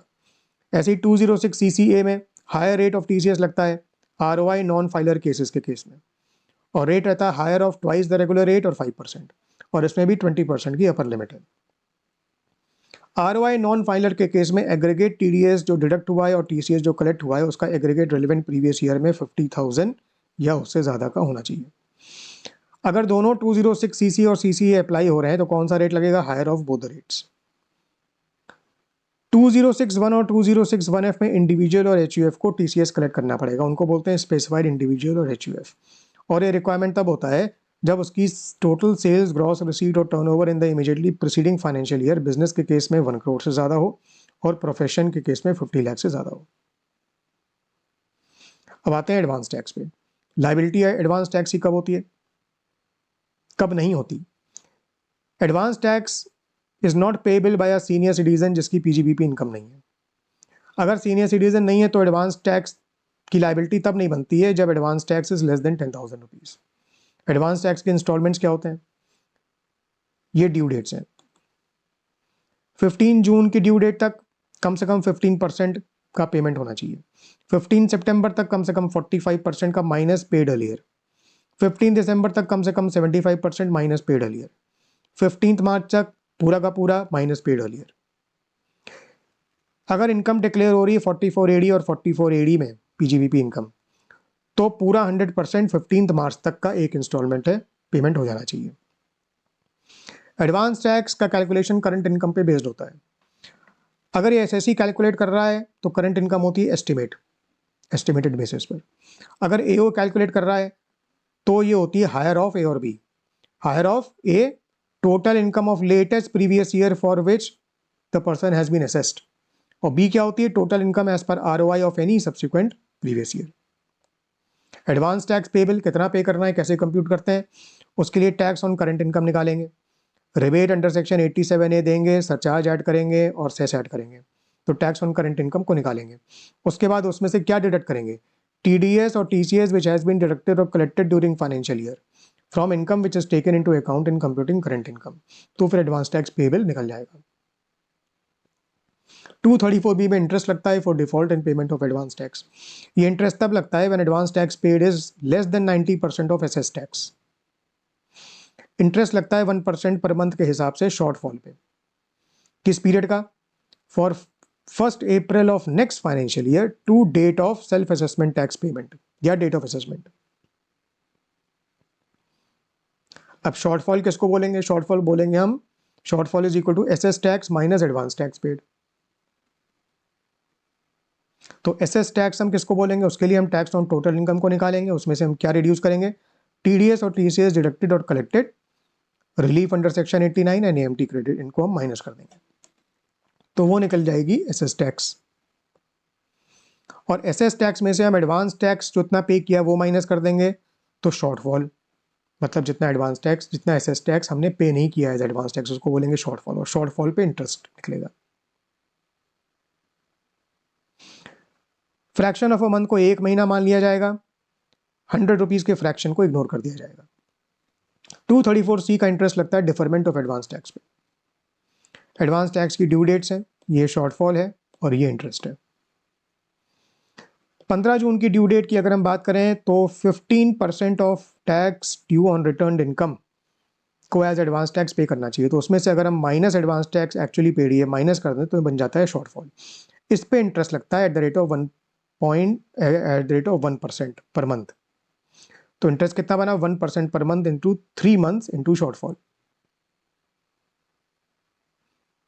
ओके, लेकिन इंटरेस्ट नहीं लगेगा if advance tax paid is at least 20% of tax due on return income. मतलब 15% का तो पे करना है, पर अगर कम से कम 12% पे कर दिया गया है तो इंटरेस्ट नहीं लगेगा। 15 सितंबर तक 45% पे कर देना है माइनस एडवांस टैक्स पेड, तो ये शॉर्टफॉल बन जाएगी और इंटरेस्ट लगेगा 1% per month into 3 months into shortfall. तो 45% पे करना है, लेकिन अगर कम से कम 36% पे कर दिया है तो ये इंटरेस्ट नहीं लगेगा। फिर 15 दिसंबर तक 75% तक पे कर देना है, एडवांस टैक्स पेड माइनस कर देंगे तो वो निकल जाएगी शॉर्टफॉल। इंटरेस्ट बनेगा 1% per month into 3 month into shortfall. 15 मार्च तक पूरा का पूरा पे कर देना है, एडवांस टैक्स पेड माइनस कर देंगे तो बन जाएगी शॉर्टफॉल। इंटरेस्ट बन जाएगा 1% इंटू शॉर्टफॉल। तो tax due on return income ये क्या है? इसके लिए हम पहले कंप्यूट करेंगे tax on total income declared in ROI. उसमें से हम क्या माइनस करेंगे? 3 चीज़ें माइनस करेंगे। TDS, TCS, deductible, collectible 1, relief under 89 2 और AMT credit 3। Fraction of a month है तो 1 मंथ मान लेंगे। ₹100 का अगर फ्रैक्शन आ रहा है तो उसको इग्नोर कर देंगे। अब हम आते हैं रिटर्न ऑफ इनकम पे। रिटर्न ऑफ इनकम की पहले बात करेंगे। Regular return of income section 139(1) में रिटर्न ऑफ इनकम फाइल करनी पड़ेगी इंडिविजुअल, एचयूएफ, एओपी, बीओआई और आर्टिफिशियल जुडिकल पर्सन को तब जब total income is more then basic exemption limit. और इस पर्पस के लिए टोटल इनकम हम जो कंसिडर करेंगे that will be without giving capital gain exemption under 54, 54B, 54D, 54EC, 54S या फिर chapter VIA deduction from the gross total income. तो ये हम टोटल इनकम को इस तरीके से एडजस्ट करेंगे। फिर अगर बेसिक एग्जेम्पशन लिमिट से ज़्यादा होगी तो रिटर्न फाइल करना पड़ेगा। अगर ये केस नहीं है तो भी रिटर्न फाइल करना पड़ेगा if during the previous year deposit in current account 1 crore से ज़्यादा है, करंट अकाउंट या current accounts. Travel expenditure to foreign country 2 lakh से ज़्यादा है, इलेक्ट्रिसिटी एक्सपेंडिचर 1 लाख से ज़्यादा है, सेल्स टर्नओवर और gross receipts in business 60 lakh से ज़्यादा है, ग्रॉस रिसीट इन प्रोफेशन 10 लाख से ज़्यादा है, TDS deducted plus TCS collected in इस केस 25,000 या उससे ज़्यादा है, सीनियर सिटीजन के केस में 50,000 या उससे ज़्यादा है, deposit in saving bank account या अकाउंट्स 50 लाख या उससे ज़्यादा है, तो रिटर्न फाइल करना पड़ेगा। अब ड्यू डेट क्या रहेंगी? अगर टीपी रिपोर्ट फर्निश करने की ज़रूरत है तो, और अगर फर्म को, पार्टनरशिप फर्म को फर्निश करने की ज़रूरत है तो फर्म और उसके पार्टनर्स भी, इन सब की ड्यू डेट बन जाएगी 30 नवंबर। दूसरा, कंपनी के केस में या अगर टैक्स ऑडिट रिक्वायर्ड है, अगर फर्म के केस में टैक्स ऑडिट रिक्वायर्ड है तो पार्टनर्स के केस में भी 31 अक्टूबर बन जाएगी। ऑल अदर्स, बाकी सभी केसेस में 31 जुलाई बन जाएगी। बिलेटेड रिटर्न और रिवाइज रिटर्न फाइल करने की ड्यू डेट क्या होती है? It is earlier of 31 December और date of completion of assessment. Updated return को फर्निश करने की टाइम लिमिट क्या रहती है? 24 month from the end of the relevant assessment year. Defective return अगर है 139(9) के अंदर तो टाइम कितना मिलता है उसको रेक्टिफाई करने के लिए डिफेक्ट को? 15 डेज। पैन और आधार, पैन के लिए कब और किस सिचुएशन में अप्लाई करना पड़ेगा, सिचुएशन क्या है और कब तक अप्लाई करना पड़ेगा? Total income during the year basic exemption limit से ज़्यादा है तो 31 मई ऑफ असेसमेंट ईयर तक अप्लाई करिए। बिजनेस और प्रोफेशन में सेल्स टर्नओवर या ग्रॉस रिसीट्स फाइनेंशियल ईयर में 5 लाख से ज़्यादा है तो before end of financial year apply करना पड़ेगा। अगर कोई फाइनेंशियल ट्रांजैक्शन हो रहा है by a resident non individual in a financial year जो कि 2.5 लाख या उससे ज़्यादा है तो 31 मई नेक्स्ट ऑफ फाइनेंशियल ईयर, मतलब जो नेक्स्ट फाइनेंशियल ईयर है उसका 31 मई तक अप्लाई करना पड़ेगा। अगर कैश डिपॉजिट या डिपॉजिट्स हैं in a financial year in a bank और पोस्ट ऑफिस जो कि 20 लाख या उससे ज़्यादा है तो विद इन 7 डेज बिफोर, तो 7 डेज बिफोर तक अप्लाई कर देना पड़ेगा। अगर कैश विड्रॉल या विड्रॉल्स हैं in a financial year in a bank और पोस्ट ऑफिस जो 20 लाख या उससे ज़्यादा है तो 7 डेज बिफोर तक अप्लाई कर देना पड़ेगा। ओपनिंग करंट और cash credit account in a bank और पोस्ट ऑफिस तो 7 डेज बिफोर तक अप्लाई कर देना पड़ेगा, इसमें कोई लिमिट नहीं है क्योंकि सिर्फ ओपन हो रहा है अकाउंट। कुछ ट्रांजैक्शन के केस में रेलेवेंट डॉक्यूमेंट्स में पैन को कोड करना पड़ेगा। अगर मोटर व्हीकल बाय और सेल हो रही है, टू व्हीलर नहीं, या बैंक अकाउंट ओपन हो रहा है, टाइम डिपॉजिट नहीं, सेविंग्स अकाउंट नहीं, अगर क्रेडिट या डेबिट कार्ड अप्लाई हो रहा है या डीमैट अकाउंट ओपन हो रहा है तो कोटेशन करना पड़ेगा, इसमें कोई लिमिट नहीं है।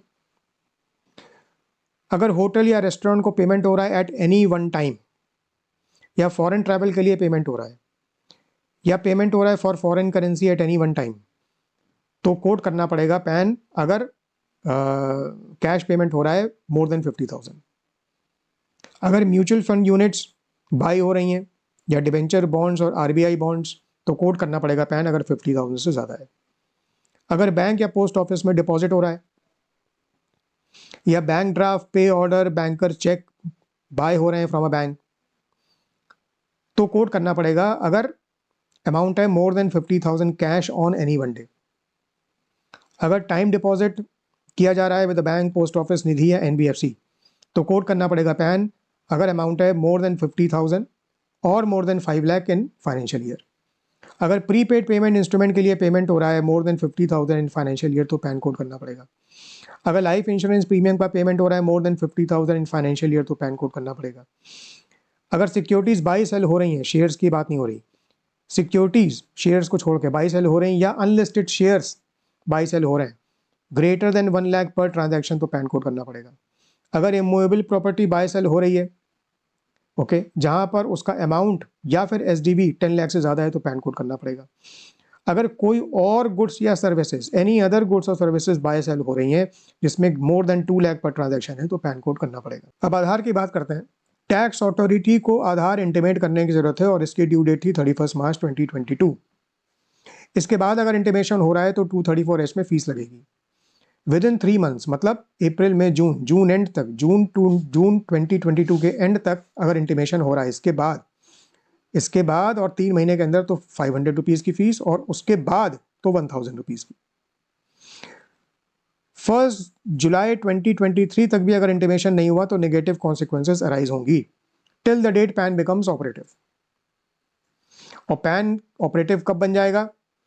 Within 30 days from the date of Aadhaar intimation. फिर बाद में जब हम आधार इंटीमेट करेंगे तो उसके with in 30 days pan operative बन जाएगा। कुछ और प्रोविजंस, इंटरेस्ट लगता है 234A default in furnishing return of income और इंटरेस्ट है 1% पर मंथ। किस पे? शॉर्टफॉल पे। किस पीरियड का? From date following ROI due date to the date of filing ROI और द डेट ऑफ असेसमेंट अगर ROI फाइल नहीं हुआ तो। अब ये शॉर्टफॉल क्या होगी? शॉर्टफॉल के लिए टैक्स ऑन टोटल इनकम को कंप्यूट करेंगे, उसमें से हम क्या डिडक्ट करेंगे? एडवांस टैक्स पेड को डिडक्ट करेंगे, TDS और TCS डिडक्टेड और कलेक्टेड को डिडक्ट करेंगे, रिलीफ अंडर सेक्शन 89 और AMT क्रेडिट को भी हम डिडक्ट कर देंगे। ये बन जाएगी shortfall. Fraction of a month को 1 मंथ माना जाएगा और फ्रैक्शन ऑफ ₹100 को इग्नोर कर दिया जाएगा। फीस अंडर सेक्शन 234F लगती है लेट फाइलिंग ऑफ रिटर्न पे। अगर टोटल इनकम 5 लाख से ज़्यादा नहीं है तो 1000 की फीस लगेगी, अगर टोटल इनकम 5 लाख से ज़्यादा है तो 5000 की फीस लगेगी। सेल्फ असेसमेंट टैक्स का पेमेंट करना पड़ता है सेक्शन 140A में और इसको कंप्यूट कैसे करते हैं? टैक्स एज पर ROI हम निकालते हैं, उसके बाद हम माइनस करते हैं क्या? Advance tax paid, TDS deducted, TCS collected, relief under 89 और AMT क्रेडिट। फिर हम उसमें ऐड करते हैं क्या? इंटरेस्ट अंडर सेक्शन 234ABC और फीस अंडर सेक्शन 234F को भी ऐड करते हैं। अब ये सेल्फ असेसमेंट टैक्स 140A में पेमेंट करना पड़ेगा। अगर जितना पेमेंट करना है उससे अगर कम पेमेंट किया है तो एडजस्ट कैसे करते हैं?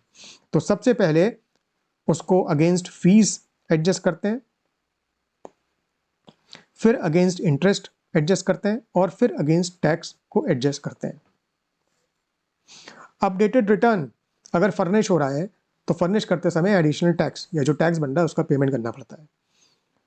तो अगर updated return is the first return मतलब पहली बार रेलेवेंट असेसमेंट के लिए जो रिटर्न फाइल करी जा रही है वो अपडेटेड रिटर्न ही है, पहले कोई रिटर्न फाइल नहीं करी गई है, तो कैसे कंप्यूट करते हैं? कितना टैक्स पे करना है।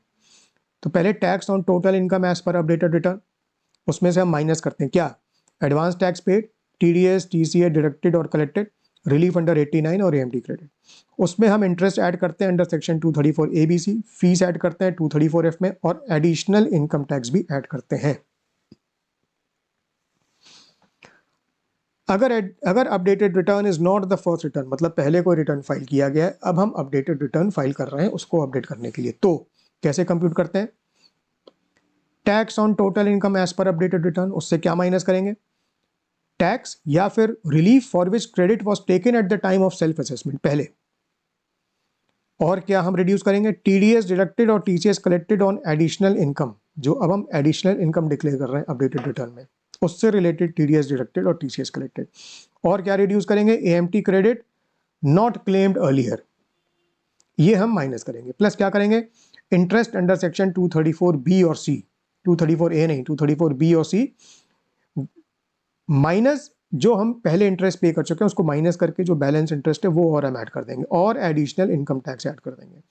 अब ये एडिशनल इनकम टैक्स जो है ये क्या है, ये कैसे कंप्यूट करेंगे, अगर अपडेटेड रिटर्न फर्निश हुआ है within 12 months from the end of assessment year, तो additional income tax will be 25% of tax plus interest. If the updated return has been furnished after 12 months from the end of assessment year, so it will be 50% of tax plus interest.